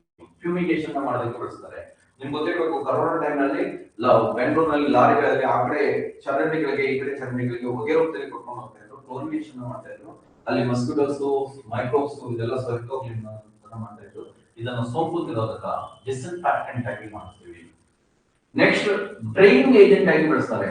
ಡ್ರೈಯಿಂಗ್ ಏಜೆಂಟ್ ಶುಷ್ಕಕಾರಿ ಅಂತ ಕರೀತಾರೆ ಕನ್ನಡದಲ್ಲಿ. ಶುಷ್ಕಕಾರಿಯಾಗಿ ಬಳಸ್ತೀವಿ. ನಿಮ್ಗೆ ಗೊತ್ತಿರಬೇಕು ಬೆಂಗಳೂರಿನಲ್ಲಿ ಬಿಬಿಎಂಪಿ ಅವರು ಕಸ ತೆಗೆದಾದ್ಮೇಲೆ ಅಲ್ಲೊಂದ್ ಸ್ವಲ್ಪ ಬ್ಲೀಚಿಂಗ್ ಪೌಡರ್ನ ಸ್ಪ್ರಿಂಕಲ್ ಮಾಡ್ತಾರೆ, ಅದೆಲ್ಲ ಡ್ರೈ ಆಗೋ ತರ ಆಗುತ್ತೆ, ಬ್ಯಾಟ್ಸ್ ಮೇಲೆಲ್ಲ ಹೊರಟೋಗುತ್ತೆ. ಇದನ್ನ ಡ್ರೈಯಿಂಗ್ ಏಜೆಂಟ್ ಅಂತ ಹೇಳ್ತೀವಿ. ಶುಷ್ಕಕಾರಿ, ಶುಷ್ಕ ಅಂದ್ರೆ ಕನ್ನಡದಲ್ಲಿ ಡ್ರೈ ಅಂದ್ರೆ ಒಣಗಿಸೋದು ಅಂತ, ಒಣಗಿಸ್ಬಿಡುತ್ತೆ. ಬ್ಲೀಚಿಂಗ್ ಪೌಡರ್ ಮಾಡೋದಕ್ಕೆ ಬಳಸ್ತೀವಿ. ಬ್ಲೀಚಿಂಗ್ ಪೌಡರ್ನ ಪಲ್ಪಿಂಗ್ ಅಲ್ಲಿ ಬಳಸ್ತಾರೆ. ಪಲ್ಪಿಂಗ್ ಕನ್ನಡದಲ್ಲೂ ಪಲ್ಪಿಂಗ್ ಅಂತ ಕರಿತೀವಿ. ಪಲ್ಪಿಂಗ್ ಅಂದ್ರೆ ಏನು ಅಂತಂದ್ರೆ ನಿಮ್ಗೆ ಗೊತ್ತಿದೆ, ಬಟ್ಟೆ ಫ್ಯಾಬ್ರಿಕ್ಸ್ ಅನ್ನ ಮಾಡ್ಬೇಕಾದ್ರೆ ಮರಗಳ ನಾರನ್ನ ಬಳಸ್ತೀವಿ ಫ್ಯಾಬ್ರಿಕ್ಸ್. ಪೇಪರ್ ಅನ್ನ ಮಾಡ್ಬೇಕಾದ್ರೆ ನಾವು ಮರದ ತೆರಳನ್ನ ಬಳಸ್ತೀವಿ. ಮರಗಳನ್ನ ಸಣ್ಣಾಗಿ ಪೀಸ್ ಮಾಡ್ಬಿಟ್ಟು ಬ್ಲೀಚಿಂಗ್ ಪೌಡರ್ ಸೋಕಿಂಗ್ ಮಾಡ್ಬಿಡ್ತಾರೆ. ಉಣ್ಣಿ ಹಾಕೋದು ಅಂತ ಹೇಳ್ತಾರಲ್ಲ 8 hours. ಹಾಗೇನಾಗುತ್ತೆ, ತೊಟ್ಟೆನೆ ಬೇರೆ ಒಳಗಡೆ ಪಲ್ಪೆ ಬೇರೆ ಸಪರೇಟ್ ಆಗ್ತದೆ. ಆ ಪಲ್ಪ್ ಅನ್ನ ತೆಗೆದ್ಬಿಟ್ಟು ನಾವು ತಿನ್ ಲೇಯರ್ ಆಗಿ ಮಾಡ್ಕೊಂಡು ಪೇಪರ್ ಆಗಿ ಮಾಡ್ತಾರೆ. ಫ್ಯಾಬ್ರಿಕ್ಸ್ ಬಟ್ಟೆಗಳನ್ನಾಗಿ ನಾರುಗಳನ್ನಾಗಿ ಮಾಡ್ಬಿಟ್ಟು ಬಟ್ಟೆಗಳನ್ನಾಗಿ ತಯಾರು ಮಾಡ್ತೀವಿ. ಈ ಪ್ರೋಸೆಸ್ ಮಾಡೋದಕ್ಕೆ ಇದನ್ನ ಬಳಸ್ತೀವಿ. ಓಕೆ, ಇದು ಗೊತ್ತಿರಬೇಕು. ನೆಕ್ಸ್ಟ್ ಕ್ಲೋರಿನ್ ಅನ್ನ ಇನ್ನೇನು ಬಳಸ್ತೀವಿ ಅಂತ ಹೇಳೋದಾದ್ರೆ ಅನಸ್ಥೆಟಿಕಲಿ ಇದನ್ನ ಬಳಸ್ತಾರೆ. ಅನಸ್ಥೆಟಿಕ್ ಅಂದ್ರೆ ಪ್ರಜ್ಞಾಹೀನತೆಗೆ ಇದನ್ನ ಬಳಸ್ತಾರೆ. ಕ್ಲೋರಿನ್ ಈ ಕಲಿನ ಯಾವ ಅನಿಲವನ್ನ ಪ್ರಜ್ಞಾಹೀನತೆಗೆ ಬಳಸ್ತಾರೆ ಅಂತ ಕೇಳಿದ ಕ್ಲೋರೋಫಾರ್ಮ್ ಅಂತ ಇದನ್ನೇ ಕೇಳಿದಿರಾ. ಕ್ಲೋರೋಫಾರ್ಮ್ ನ ಎಲ್ಲಿ ಬಳಸ್ತಾರೆ ಅಂತ ಕೂಡ ಕ್ವಶನ್ಸ್ ಕೇಳ್ತಾನೆ. ಇದು PSI ಕೂಡ ಕ್ವಶನ್ಸ್ ಆಗಿದೆ. ಕ್ಲೋರೋಫಾರ್ಮ್ ಇದು ಕೆಮಿಕಲ್ ನೇಮ್ ಕೂಡ PSI ಕ್ವಶನ್ಸ್ ಆಗಿದೆ. ಟ್ರೈಕ್ಲೋರೋಮೀಥೇನ್ ಅಂತ. ಟ್ರೈಕ್ಲೋರೋಮೀಥೇನ್ ನಲ್ಲಿ ಇದನ್ನ ಬಳಸ್ತಾರೆ. CHCl3 ಅನ್ನೋದು ಇದ್ರ ಫಾರ್ಮುಲಾ. ಟ್ರೈಕ್ಲೋರೋಮೀಥೇನ್ ಒಂದು H ಇದ್ರೆ C ಇದ್ರೆ ಅದು ಮೀಥೇನ್, ಗೊತ್ತಿದೆ ನಿಮಗೆ. ಟ್ರೈಕ್ಲೋರೋಮೀಥೇನ್ ಅಂತ ಹೇಳ್ತೀವಿ. ಕ್ಲೋರೋಫಾರ್ಮ್ ಅನ್ಕಾನ್ಸಿಯಸ್ನೆಸ್ ಅನ್ನ, ಪ್ರಜ್ಞೆಹೀನತೆಯನ್ನ ಮಾಡೋದಕ್ಕೆ, ಪ್ರಜ್ಞೆಯನ್ನ ತಪ್ಪಿಸೋದಕ್ಕೆ ಇದನ್ನ ಬಳಸ್ತಾರೆ. ಗೊತ್ತಿರಬೇಕು. ಓಕೆ, ಮೊದಲಿಗೆ ಕ್ಲೋರೋಫಾರ್ಮ್ ಅನ್ನ ನಾವು ಮೆಡಿಕಲ್ ಫೀಲ್ಡ್ ಅಲ್ಲಿ ಬಳಸೋದ್ಕಿಂತ ಮೊದಲು ಕಳ್ಳರು ಇದನ್ನ ಬಳಸ್ತಾ ಇದ್ರು ಕಳ್ಳತನ ಮಾಡೋದಕ್ಕೆ. ನೀವು ಬಸ್ ಸ್ಟೇಷನ್ ಅಲ್ಲೋ ರೈಲ್ವೆ ಸ್ಟೇಷನ್ ಅಲ್ಲೋ ನೀವೇನಾದ್ರು ಮಲ್ಕೊಂಡ್ಬಿಟ್ಟಿದ್ರೆ ಅದನ್ನ ಕಾಟನ್ ಹಾಕೊಂಡು ಕ್ಲೋರೋಫಾರ್ಮ್ ನ ಇನೇಲಿಂಗ್ ಮಾಡ್ಬಿಡ್ತಾ ಇದ್ರು. ಅಂದ್ರೆ ಗಾಳಿ ತಿಳ್ಕೊಳ್ಳೋ ತರ ಮಾಡ್ಬಿಡ್ತಾ ಇದ್ರು. ಯಾವಾಗ ಹೋಗ್ತಾ ಇದ್ರು ಪ್ರಜ್ಞೆ ತಪ್ಪೋಗ್ಬಿಡ್ತಾ ಇದ್ರು, ಜ್ಯುವೆಲ್ಸ್ ಇದೆಲ್ಲ ತೆಗೆದುಕೊಂಡು ಹೋಗ್ಬಿಡ್ತಾ ಇದ್ರು. ಈಗ ತುಂಬಾ ಕಳ್ಳರುಗಳು ಅಡ್ವಾನ್ಸ್ ಆಗಿದ್ರೆ ಬಿಡಿ. ATM ಹೊಡೆದು ದುಡ್ಡು ತೆಗೆದುಕೊಂಡು ಹೋಗಲ್ಲ, ATM ನೇ ಹೊತ್ಕೊಂಡು ಹೋಗೋ ಕೆಲಸ ಮಾಡ್ತಾರೆ. ಅದೇ ರೀತಿಯಲ್ಲಿ ಇದನ್ನ ಬಿಡಿಸಿ ಹೇಳ್ಬೇಕಾಗಿಲ್ಲ, ನಿಮ್ಗೆ ಅರ್ಥ ಆಗುತ್ತೆ ಹೇಗೆ ಮಾಡ್ತಾರೆ. ಕ್ಲೋರೋಫಾರ್ಮ್ ನಲ್ಲಿ ಬಳಸ್ತಾರೆ. ಇದನ್ನ DDT ಎಲ್ಲಿ ಬಳಸ್ತೀವಿ? DDT ತಯಾರಿಕೆಯಲ್ಲಿ ಬಳಸ್ತೀವಿ. DDT ಮೇಲೆ ಒಂದಷ್ಟು ಕಾಂಪಿಟೇಟಿವ್ ಎಕ್ಸಾಮ್ ಕ್ವಶನ್ಸ್ ಬರ್ತವೆ. ಇನ್ನೊಂದು ಇದ್ರೊಳಗೆ ಮಾಡೋಣ, ಕಂಜೆಸ್ಟೆಡ್ ಆಗೋದು ಬೇಡ. DDT ಅಂದ್ರೆ ಏನು ಅನ್ನೋದೇ ಒಂದು ಕ್ವಶನ್ಸ್. ಅಬ್ರಿವೇಷನ್ ಕ್ವಶನ್ಸ್ ಅನ್ನ ಬರೀಬೇಕಾದ್ರೆ ತುಂಬಾ ಕೇರ್ಫುಲ್ ಆಗಿ ಬರೀಬೇಕು. ಅವನ HMD ಅಂದ್ರೆ ಏನು ಅಂತ ಕೊಟ್ಬಿಟ್ಟು ಹಿಂದೂಸ್ತಾನ್ ಮಿಷನ್ ಟೂಲ್ಸ್, ಎಗಲ್ ಮ್ಯಾನ್ ಟವಲ್, ಹೆಣ್ಣು ಮಕ್ಕಳ ತಂದೆ ಹಿಂಗೆ ಮ್ಯಾಚ್ ಆಗೋ ತರನೇ ಕೊಡ್ತಾನೆ. ಅದನ್ನ ತುಂಬಾ ಕೇರ್ಫುಲ್ ಆಗಿ ಬರೀಬೇಕು. DDT ಅಂದ್ರೆ ಏನಂತಂದ್ರೆ dichloro, diphenyl, trichloro methane. Okay, ಇದು UPSC ಕೂಡ ಕೇಳಿದಾನೆ ಇದನ್ನ. ಅದರಿಂದ ಇದ್ರ ಮೇಲೆ ಒಂದಷ್ಟು ಕ್ವಶನ್ಸ್ ಕೊಡ್ತವೆ. ಹೆಂಗಿದ್ರೆ DDT ನ ಬರ್ತಪ್ಪ ಇದನ್ನ ಓದೋಣ. ಡೈಕ್ಲೋರೋ, ಡೈಫಿನೈಲ್, ಟ್ರೈಕ್ಲೋರೋ ಮೀಥೇನ್ ಅನ್ನೋದು ಇದರ ಅಬ್ರಿವೇಷನ್. ಇದನ್ನ ಪಾಮ್ ಮುಲ್ಲರ್ ಅನ್ನೋದು ಕಂಡುಹಿಡಿದ್ರು. ಪಾಮ್ ಮುಲ್ಲರ್ ಅನ್ನೋದು ಇದನ್ನ ಕಂಡುಹಿಡಿದ್ರು. ಯಾರು ಕಂಡುಹಿಡಿದ್ರು ಅಂತ ಕ್ವಶನ್ಸ್ ಅನ್ನ ಕೇಳ್ಬೋದು. ಮುಲ್ಲರ್ ಅಂತ ಕೊಟ್ಬಿಟ್ಟು ನಿಮ್ಗೆ FD ಅನ್ನೋ ಕ್ವಶನ್ಸ್ ಅನ್ನ ಕೊಟ್ಟಿದ್ದಾನೆ, ಗೊತ್ತಿರಬೇಕು. DDT ಅನ್ನ ಬ್ಯಾನ್ ಮಾಡೋ ಕಾರಣ ಏನು ಅಂತ ಲಾಸ್ಟ್ 2024 ಒಂದು ಕ್ವಶನ್ಸ್ ಅನ್ನ ಕೇಳಿದ್ದ, ನಿಮ್ಗೆ ಗೊತ್ತಿರಬೇಕು. ಇದು ನಾನ್ ಬಯೋಡಿಗ್ರೇಡಬಲ್, ವಾತಾವರಣದಲ್ಲಿ ಹಾಗೆ ಉಳ್ಕೊಂಡ್ಬಿಡುತ್ತೆ, ಅದಕ್ಕೋಸ್ಕರ ಇದನ್ನ ಬ್ಯಾನ್ ಮಾಡೋದು. ನಾನ್ ಬಯೋಡಿಗ್ರೇಡಬಲ್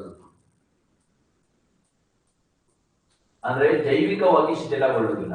ಜೈವಿಕವಾಗಿ ಶಿಥಿಲಗೊಳ್ಳೋದಿಲ್ಲ,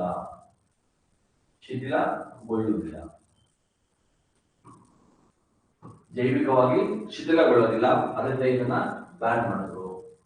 2020 ರೀಸೆಂಟ್ ಆಗಿ ಒಂದು ಕ್ವಶನ್ಸ್ ಅನ್ನ ಕೇಳಿದಾನೆ, ಎಷ್ಟು ಕ್ಲೋರಿನ್ ಅನ್ನ ಹೊಂದಿರುತ್ತೆ DDT ನಲ್ಲಿ, ಎಷ್ಟು ಕ್ಲೋರಿನ್ ಇದೆ ಅಂತ.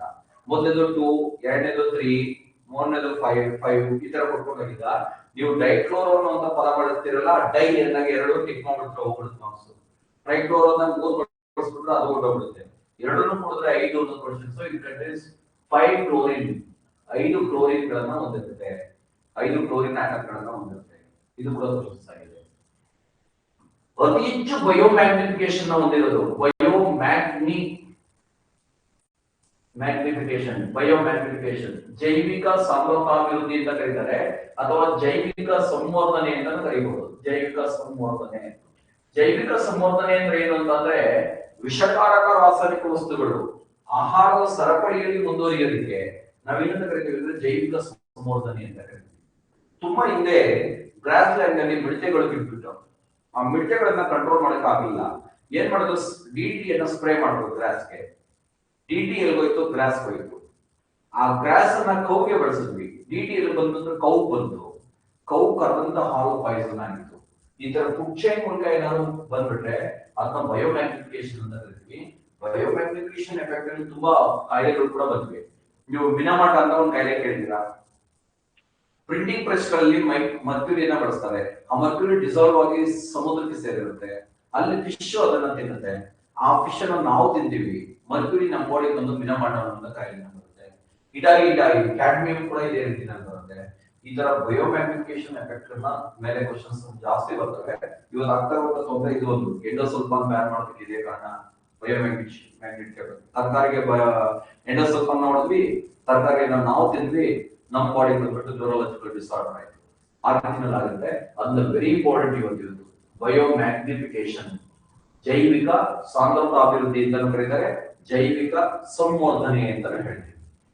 ಇಲ್ಲಿವರೆಗೆ ಅತಿ ಹೆಚ್ಚು ಜೈವಿಕ ಸಂವರ್ಧನೆಯನ್ನು ಹೊಂದಿರೋದು ಅಂದ್ರೆ DDT 2.5 ppm ಅಂತ ಕರೀತಾರೆ, ಪಾರ್ಟ್ಸ್ ಪರ್ ಮಿಲಿಲೀಟರ್ ಅಂತ. 2.5 ಅಂದ್ರೆ ಮೂರನೇ ಹಂತದಲ್ಲಿ ಕೂಡ ಇದರ ಎಫೆಕ್ಟಿವಿಟಿ 1 ml ಎಷ್ಟಿರುತ್ತೆ, ಪಾರ್ಟ್ಸ್ ಪರ್ ಮಿಲಿಲೀಟರ್ ಅಂತ 2.5% ಅಷ್ಟು ಎಫೆಕ್ಟಿವಿಟಿ ಇರುತ್ತೆ. ಅದಕ್ಕೋಸ್ಕರ DDT ಅನ್ನ ಬ್ಯಾನ್ ಮಾಡಿದ್ರು, ನಿಷೇಧ ಮಾಡೋದಕ್ಕೆ ಕಾರಣ ಇದು. ತುಂಬಾ ಹಿಂದೆನೆ ನಿಷೇಧ ಮಾಡಿದಂತ ಒಂದು ಇನ್ಸೆಕ್ಟಿಸೈಡ್ ಅಂದ್ರೆ DDT. ಮೊಟ್ಟ ಮೊದಲು ಮಾಡಿದಂತೆ DDT ಬ್ಯಾನ್ ಮಾಡ್ಬಿಟ್ಟು BHC ಅಂತ ತಂದ್ವಿ, ಬೆಂಜಿನ್ ಹೆಕ್ಸಾಕ್ಲೋರೈಡ್ ಅಂತ. ಬೆಂಜಿನ್ ಹೆಕ್ಸಾಕ್ಲೋರೈಡ್, ಈ ಬೆಂಜಿನ್ ಹೆಕ್ಸಾಕ್ಲೋರೈಡ್ ಕೂಡ ತೊಂದರೆ ಕೊಡ್ತು. ಅದನ್ನು ಬ್ಯಾನ್ ಮಾಡಿದ್ವಿ. ಬ್ಯಾನ್ ಮಾಡ್ಬಿಟ್ಟು ಡೈಥೇನಿಯಂ M45 ಅನ್ನುವಂತ ಈ ಪೌಡರ್ ಅನ್ನ ಬಳಸ್ತಾ ಇದ್ವಿ. ಇದನ್ನ ಇವತ್ತು ಇರುವೆ ಪೌಡರ್ ಅಂತ ಹೇಳ್ತಿರಲ್ಲ, ಹ್ಯಾಂಡ್ಸ್ ನ ರಿಪಲ್ ಮಾಡೋದಕ್ಕೆ, ಅಂದ್ರೆ ಅದನ್ನ ಕಂಟ್ರೋಲ್ ಮಾಡೋದಕ್ಕೆ ಬಳಸೋದು. DDT ಅಂತ ಜನಗಳು ಹಳ್ಳಿಗಳಲ್ಲಿ ಇವತ್ತಿಗೂ ಹೇಳ್ತಾರೆ, ಆದ್ರೆ ಡೈಥೇನಿಯಂ M45 ಅಂತ ಬಳಸ್ತಾ ಇದ್ವಿ. ಇದಿಷ್ಟು ನಿಮ್ಗೆ ಗೊತ್ತಿದ್ರೆ ಇನ್ಫಾರ್ಮೇಶನ್ ಒಂದು ಎಕ್ಸಾಮ್ ಅಲ್ಲಿ ಕೇಳಿದ್ರೆ ನೇರವಾಗಿ ಬರೆಯೋದು. ಇನ್ನೊಂದು ಏನ್ ಹೆಲ್ಪ್ ಆಗುತ್ತೆ ಅಂದ್ರೆ, ಈಗ PSI KS IAS ಬಂದಾಗ ಈ ಎಸ್ಸೆ ರೈಟಿಂಗ್ ಅಲ್ಲಿ ಹೆಲ್ಪ್ ಆಗ್ತವೆ. ಏನನ್ನ ಬ್ಯಾನ್ ಮಾಡಿದರೆ ಈ ಐಟಮ್ಸ್ ಇದೆಯಲ್ಲ ಅದ್ರ ಮೇಲೆ ಪೊಲ್ಯೂಷನ್ ರಿಲೇಟೆಡ್ ಇರುತ್ತೆ, ಯಾವುದಕ್ಕೆ ಕನೆಕ್ಟಿವಿಟಿ ಇಟ್ಕೊಂಡು ಬರೀದಕ್ಕೆ ಹೆಲ್ಪ್ ಆಗುತ್ತೆ. ಇನ್ಫಾರ್ಮೇಶನ್ ತುಂಬಾ ಇಂಪಾರ್ಟೆಂಟ್. DDT ಅಂದ್ರೆ ಡೈಕ್ಲೋರೋ ಡೈಫಿನೈಲ್ ಟ್ರೈಕ್ಲೋರೋ ಈಥೇನ್. ಕನ್ನಡದಲ್ಲಿ ಬರೆದು ಹಿಂಗೆ ಬರೀಬೇಕು. ಇದು ಕೆಮಿಕಲ್ ನೇಮ್ ಗಳಿರೋದ್ರಿಂದ ನಾವೇನು ಚೇಂಜಸ್ ಮಾಡೋಕ್ಕಾಗಲ್ಲ. ಇದನ್ನ ಯಾರು ಕಂಡಿಡಿದ್ರು ಅಂದ್ರೆ ಪಾಮ್ ಮುಲ್ಲರ್ ಅನ್ನುವಂತ ವಿಜ್ಞಾನಿ ಮೊಟ್ಟ ಮೊದಲಿಗೆ ಇದನ್ನ ಕಂಡಿಡಿದ್ರು, ಗೊತ್ತಿರಲಿ. ಯಾಕೆ ಬ್ಯಾನ್ ಮಾಡೋದಂತ ರೀಸೆಂಟ್ ಆಗಿ ಒಂದು ಕ್ವಶನ್ಸ್ ಕೇಳಿದ್ರೆ, ನಾನ್ ಬಯೋಡಿಗ್ರೇಡಬಲ್, ಜೈವಿಕವಾಗಿ ಶಿಥಿಲಗೊಳ್ಳುವುದಿಲ್ಲ. ಈಗ ನೋಡಿ ಒಂದು ಪೇಪರ್ ಮಣ್ಣಲ್ಲಿ ಬಿದ್ದಿದೆ ಅಂದ್ರೆ ಸ್ವಲ್ಪ ದಿನದಲ್ಲಿ ಅದು ಬಯೋಡಿಗ್ರೇಡಬಲ್ ಆಗ್ಬಿಟ್ಟು ಏನಾಗುತ್ತೆ, ಮಣ್ಣು ಜೊತೆ ಸೇರ್ಬಿಡುತ್ತೆ. ಅದು ಮಣ್ಣಿನ ಫಲವತ್ತತೆ ಕೂಡ ಹೆಚ್ಚಿಗೆ ಮಾಡುತ್ತೆ, ಸರೋಗುತ್ತೆ. ಇದು ಹಂಗಲ್ಲ, ಪ್ಲಾಸ್ಟಿಕ್ ತರ ಕಾನ್ಸೆಪ್ಟ್ ಆಗಿ ಉಳ್ಕೊಂಡ್ಬಿಡುತ್ತೆ. ಎಷ್ಟು ವರ್ಷ ಉಳ್ಕೊಳ್ಳುತ್ತೆ ಅಂದ್ರೆ 15 ಇಯರ್ಸ್ ಉಳ್ಕೊಳ್ಳುತ್ತೆ ವಾತಾವರಣದಲ್ಲಿ. ಆಗಿ ಸ್ಟ್ರಕ್ಚರ್ ಚೇಂಜ್ ಆಗ್ತಾನೆ 15 ವರ್ಷಗಳು ಉಳ್ಕೊಳ್ಳುತ್ತೆ. ಅಷ್ಟರೊಳಗೆ ಯಾವ್ದಾದ್ರು ಫುಡ್ ಚೇಂಜ್ ಅಂದ್ರೆ ಫುಡ್ ಚೇಂಜ್ ಜೊತೆ ಮುಂದುವರ್ಕೊಂಡು ಹೋಗುತ್ತೆ. ಅದಕ್ಕೋಸ್ಕರ ಇದನ್ನ ಬ್ಯಾನ್ ಮಾಡೋದು ವೆರಿ ಇಂಪಾರ್ಟೆಂಟ್. ಎಷ್ಟು ಕ್ಲೋರಿನ್ ಅಣುಗಳನ್ನ ಹೊಂದಿದೆ ಅಂತ ಮೊನ್ನೆ ರೀಸೆಂಟ್ ಆಗಿ ಕ್ವಶನ್ಸ್ ಅನ್ನ ಮಾಡಿದ. ಇದು ಕೂಡ AE ಎಕ್ಸಾಮ್ ಅಸಿಸ್ಟೆಂಟ್ ಇಂಜಿನಿಯರ್ ಗೆ ಕೇಳಿದ. ಆದಷ್ಟು ಅಲ್ಲ, ಎಲ್ಲರೂ ಸೈನ್ಸ್ ಸ್ಟೂಡೆಂಟ್ಸ್ ಬರ್ತಿರ್ತಾರ, ಎಷ್ಟೋ ಜನ ತಪ್ಪಾಗಿಲ್ಲ. ಡೈಕ್ಲೋರೋ ಡೈಫಿನೈಲ್ ಟ್ರೈಕ್ಲೋರೋ ಅಂತ ಎರಡನ್ನೂ ಸೇರಿಸಬೇಕು. ಇಲ್ಲಿ ಡೈಕ್ಲೋರೋ, ಇಲ್ಲಿ ಟ್ರೈಕ್ಲೋರೋ, 3 ಟ್ರೈ ಅಂದಾಗ 3, ಡೈ ಅಂದಾಗ 2, 3 ಕ್ಲೋರಿನ್ ಆಟಮ್ಸ್ ಇದೆ ಅನ್ನೋದು ಕರೆಕ್ಟ್ ಆನ್ಸರ್. ತುಂಬಾ ಕೇರ್ಫುಲ್ ಆಗಿ ನೋಡಿ ಬರೀಬೇಕಾಗುತ್ತೆ. ಕಾಂಪಿಟೇಟಿವ್ ಎಕ್ಸಾಮ್ ನಲ್ಲಿ ಸ್ವಲ್ಪ ಟ್ರಿಕಿ ಆಗಿ ಕೊಡ್ತಾನೆ, ಸ್ವಲ್ಪ ಅರ್ಥೈಸ್ಕೊಂಡು ಅನ್ವಯ ಮಾಡಿಕೊಂಡು ಬರೀಬೇಕಾಗುತ್ತೆ ಸೈನ್ಸ್ ಕ್ವೆಶ್ಚನ್ಸ್ ಗಳನ್ನ. ಹೈಯೆಸ್ಟ್ ಬಯೋಮ್ಯಾಗ್ನೆಟಿಕ್ ಅನ್ನ ಹೊಂದಿರೋದು, ಜೈವಿಕ ಸಮೃದ್ಧ ಅಭಿವೃದ್ಧಿನ ಹೊಂದಿರೋದು ಇದು. ಅದಕ್ಕೋಸ್ಕರ ಇದನ್ನ ಬ್ಯಾನ್ ಮಾಡೋದು. ಎಷ್ಟೋ ತರ ಯುಪಿಎಸ್ ಕ್ವಶನ್ಸ್ ಗಳಿದ್ದಾನೆ. 2.5 ppm ಪಾರ್ಟ್ಸ್ ಪರ್ ಮಿಲಿಲೀಟರ್ ಅಂತ. ಇದನ್ನ ಬ್ಯಾನ್ ಮಾಡಾದ್ಮೇಲೆ BSC ಬೆಂಜಿನ್ ಹೆಕ್ಸಾಕ್ಲೋರೈಡ್ ಅಂತಂದ್ವಿ, ಇದು ಡ್ಯಾಮೇಜ್ ಅನ್ನ ಮಾಡ್ತು, ಅದನ್ನು ತೆಗೆದಾಕ್ಬಿಟ್ವಿ. ನೆಕ್ಸ್ಟ್ ಟೈಟಾನಿಯಂ M45 ಅಂತ ಬಳಸಿದ್ವಿ, ಇದನ್ನು ಕೂಡ ಇವಾಗ ಅಟ್ ಪ್ರೆಸೆಂಟ್ ಬಳಸ್ತಾ ಹೋಗ್ತಾ ಇದೀವಿ, ಟೈಟಾನಿಯಂ M45. ಓಕೆ, ಈಗ ನಾವು ಎಲ್ಲಿವರೆಗೆ ತಿಳ್ಕೊಂಡ್ವಿ ಇದೆಲ್ಲ ಅಂತಂದ್ರೆ, ಸೆಲ್ ಅನ್ನು ನಾವು 3 ಡಿವಿಷನ್ ಆಗಿ ಮಾಡ್ಕೊಂಡ್ವಿ. ಎಲೆಕ್ಟ್ರಾನ್ ಮೈಕ್ರೋಸ್ಕೋಪ್ ಆದ್ಮೇಲೆ ಸೆಲ್ ಮೆಂಬ್ರೇನ್ ಬಗ್ಗೆ ಒಂದು ಇನ್ಫಾರ್ಮೇಶನ್ ಅಂತ ತಿಳ್ಕೊಂಡ್ವಿ. ಅದ್ರ ಮೇಲೆ 3 ಪ್ರೋಸೆಸ್ ಅಲ್ಲಿ 2 ಪ್ರೋಸೆಸ್ ಅನ್ನ ಓದಿದ್ವಿ, ಒಂದು ಡಿಫ್ಯೂಷನ್, ಇನ್ನೊಂದು ಆಸ್ಮೋಸಿಸ್. ಓಕೆ, ಮುಂದಿನ ತರಗತಿಯಲ್ಲಿ ಒಂದ್ ಸ್ವಲ್ಪ ಯುವಿ ರೇಸ್ ಬಗ್ಗೆ ಒಂದ್ ಸ್ವಲ್ಪ ತಿಳ್ಕೊಳ್ಳೋಣ. ಕಾರಣ ಏನಂದ್ರೆ UV rays competitive exam very important. ಅದಾದ ನಂತರ ಆಕ್ಟಿವ್ ಅಬ್ಸಾರ್ಪ್ಷನ್, ಮೂರನೇ ಅಂತ ಇದೆಯಲ್ಲ ಇದರದ್ದು, ಮೂರನೇದು ಆಕ್ಟಿವ್ ಅಬ್ಸಾರ್ಪ್ಷನ್ ತಿಳ್ಕೊಳ್ಳೋಣ. ಸೆಲ್ ವಾಲ್ ಬಗ್ಗೆ ಒಂದ್ ಸ್ವಲ್ಪ ತಿಳ್ಕೊಬೇಕಾಗುತ್ತೆ, ಕಾರಣ ಸೆಲ್ ವಾಲ್ ಮೇಲೆ ಒಂದು 2-3 ಕ್ವಶನ್ಸ್ UPSC ಗೆ ಬಂದಿರುವಂತವಿವೆ. ಸೆಲ್ ನ ವಿಶೇಷತೆಗಳು, ಸೆಲ್ ಮೆಂಬ್ರೇನ್ ಆದಾದ್ಮೇಲೆ ಒಂದು ಜೀವಕೋಶ ಈ ಸಣ್ಣ ದಪ್ಪು ಅಂತ ಡಿಸೈಡ್ ಮಾಡೋದಕ್ಕಾಗುತ್ತೆ. ಈ ಚಿಕ್ಕದ ಯಾವುದು, ದೊಡ್ಡದ ಯಾವುದು ಇದಿರುತ್ತ, ಅದನ್ನ ಅತಿ ಚಿಕ್ಕ ಸೆಲ್ ಯಾವುದು, ದೊಡ್ಡ ಸೆಲ್ ಯಾವುದು, ಈ ತರದ್ದು ಕಾನ್ಸೆಪ್ಟ್ ಇರ್ತವೆ. ಅದ್ರ ಮೇಲೆ ತಿಳ್ಕೊಳ್ಳೋಣ. ಪ್ರೋಕ್ಯಾರಿಯೋಟ್ ಮತ್ತು ಯುಕ್ಯಾರಿಯೋಟ್ ಅಷ್ಟನ್ನು ತಿಳ್ಕೊಂಡ್ರೆ ಸೆಲ್ ಮೆಂಬ್ರೇನ್ ಕಂಪ್ಲೀಟ್ ಆಗುತ್ತೆ. ಇನ್ನೊಂದು ನೆಕ್ಸ್ಟ್ ಕ್ಲಾಸ್ ಅಲ್ಲಿ ನಾವು ಮುಂದುವರೆದ ಭಾಗವನ್ನು ನೋಡೋಣ. ಇನ್ನೊಮ್ಮೆ ಹೇಳ್ತಾ ಇದ್ದೀನಿ ನಾನು, ಸಮಗ್ರ ಸ್ಪರ್ಧಾ ವಿಜ್ಞಾನ ಅಂತ ಸೈನ್ಸ್ ಕನ್ನಡದಲ್ಲಿ ಇದೆ, ಇದೇ ಆದಾದ್ಮೇಲೆ ಚಾಪ್ಟರ್ ವೈಸ್ ಮಾಡ್ಕೊಂಡು ಹೋಗ್ತೀವಿ. ಇದೇ ಬುಕ್ ಸ್ಮಾರ್ಟ್ ಸೈನ್ಸ್ ಅಂತ ಇಂಗ್ಲಿಷ್ ಇದೆ, SMART smart science. 2 10th editions ಇವತ್ತು ಮಾರ್ಕೆಟ್ ಅಲ್ಲಿ ಎಲ್ಲಾ ರೆಪ್ಯೂಟೆಡ್ ಬುಕ್ ಸ್ಟಾಲ್ ಗಳಲ್ಲಿ ಅವೈಲಬಿಲಿಟಿ ಇದೆ, ಆನ್ಲೈನ್ ಕೂಡ ಅವೈಲಬಿಲಿಟಿ ಇದೆ. ಸಿಸ್ಟಮ್ಯಾಟಿಕ್ ಆಗಿ ಕ್ರಮಬದ್ಧವಾಗಿ ಬರೆದಿರುವಂತಹ ಒಂದು ಬುಕ್ಸ್ ಗಳು ಇರೋದು. ಅದರಿಂದ ನಿಮ್ಗೆ ಎಕ್ಸಾಮ್ ತುಂಬಾ ಉಪಯುಕ್ತವಾಗ್ತವೆ. ಅದೇ ಪಾಠನ ಕೂಡ ಕೇಳೋದ್ರಿಂದ ನಿಮ್ಗೆ ಏನಾಗುತ್ತೆ, ಇನ್ನೊಂದು ಸ್ವಲ್ಪ ಮನವರಿಕೆ ಮಾಡ್ಕೊಳ್ಳೋಕೆ ಹೆಲ್ಪ್ ಆಗುತ್ತೆ, ನಿಮ್ಮ ಕನ್ಫ್ಯೂಷನ್ ಕ್ಲಾರಿಟಿ ಸಿಗುತ್ತೆ ಅಂತ ಹೇಳ್ತಾ, ಆಪ್ ಅನ್ನ ಡೌನ್ಲೋಡ್ ಮಾಡ್ಕೊಳ್ಳಿ. ಒಂದು ಎರಡನೇದು ನಮ್ದು ಯೂಟ್ಯೂಬ್ ಇದೆ, ಡಾಕ್ಟರ್ VRS ಗ್ರೂಪ್ ಅಂತ. ಅದರಲ್ಲಿ ಎಲ್ಲರೂ ನಮ್ಮಲ್ಲಿ ಮಾಡೋದು ಎಲ್ಲಾ ಟೀಮ್ ಕ್ಲಾಸ್ಗಳು ನೀವು ಕೇಳಬಹುದು, ಫ್ರೀ ಆಗಿ ಯೂಟ್ಯೂಬ್ ನಲ್ಲಿ. ಅದನ್ನ ಕೂಡ ಬಳಸ್ಕೊಳ್ಳಿ ಅಂತ ಹೇಳ್ತಾ ಇವತ್ತಿನ ತರಗತಿಯನ್ನ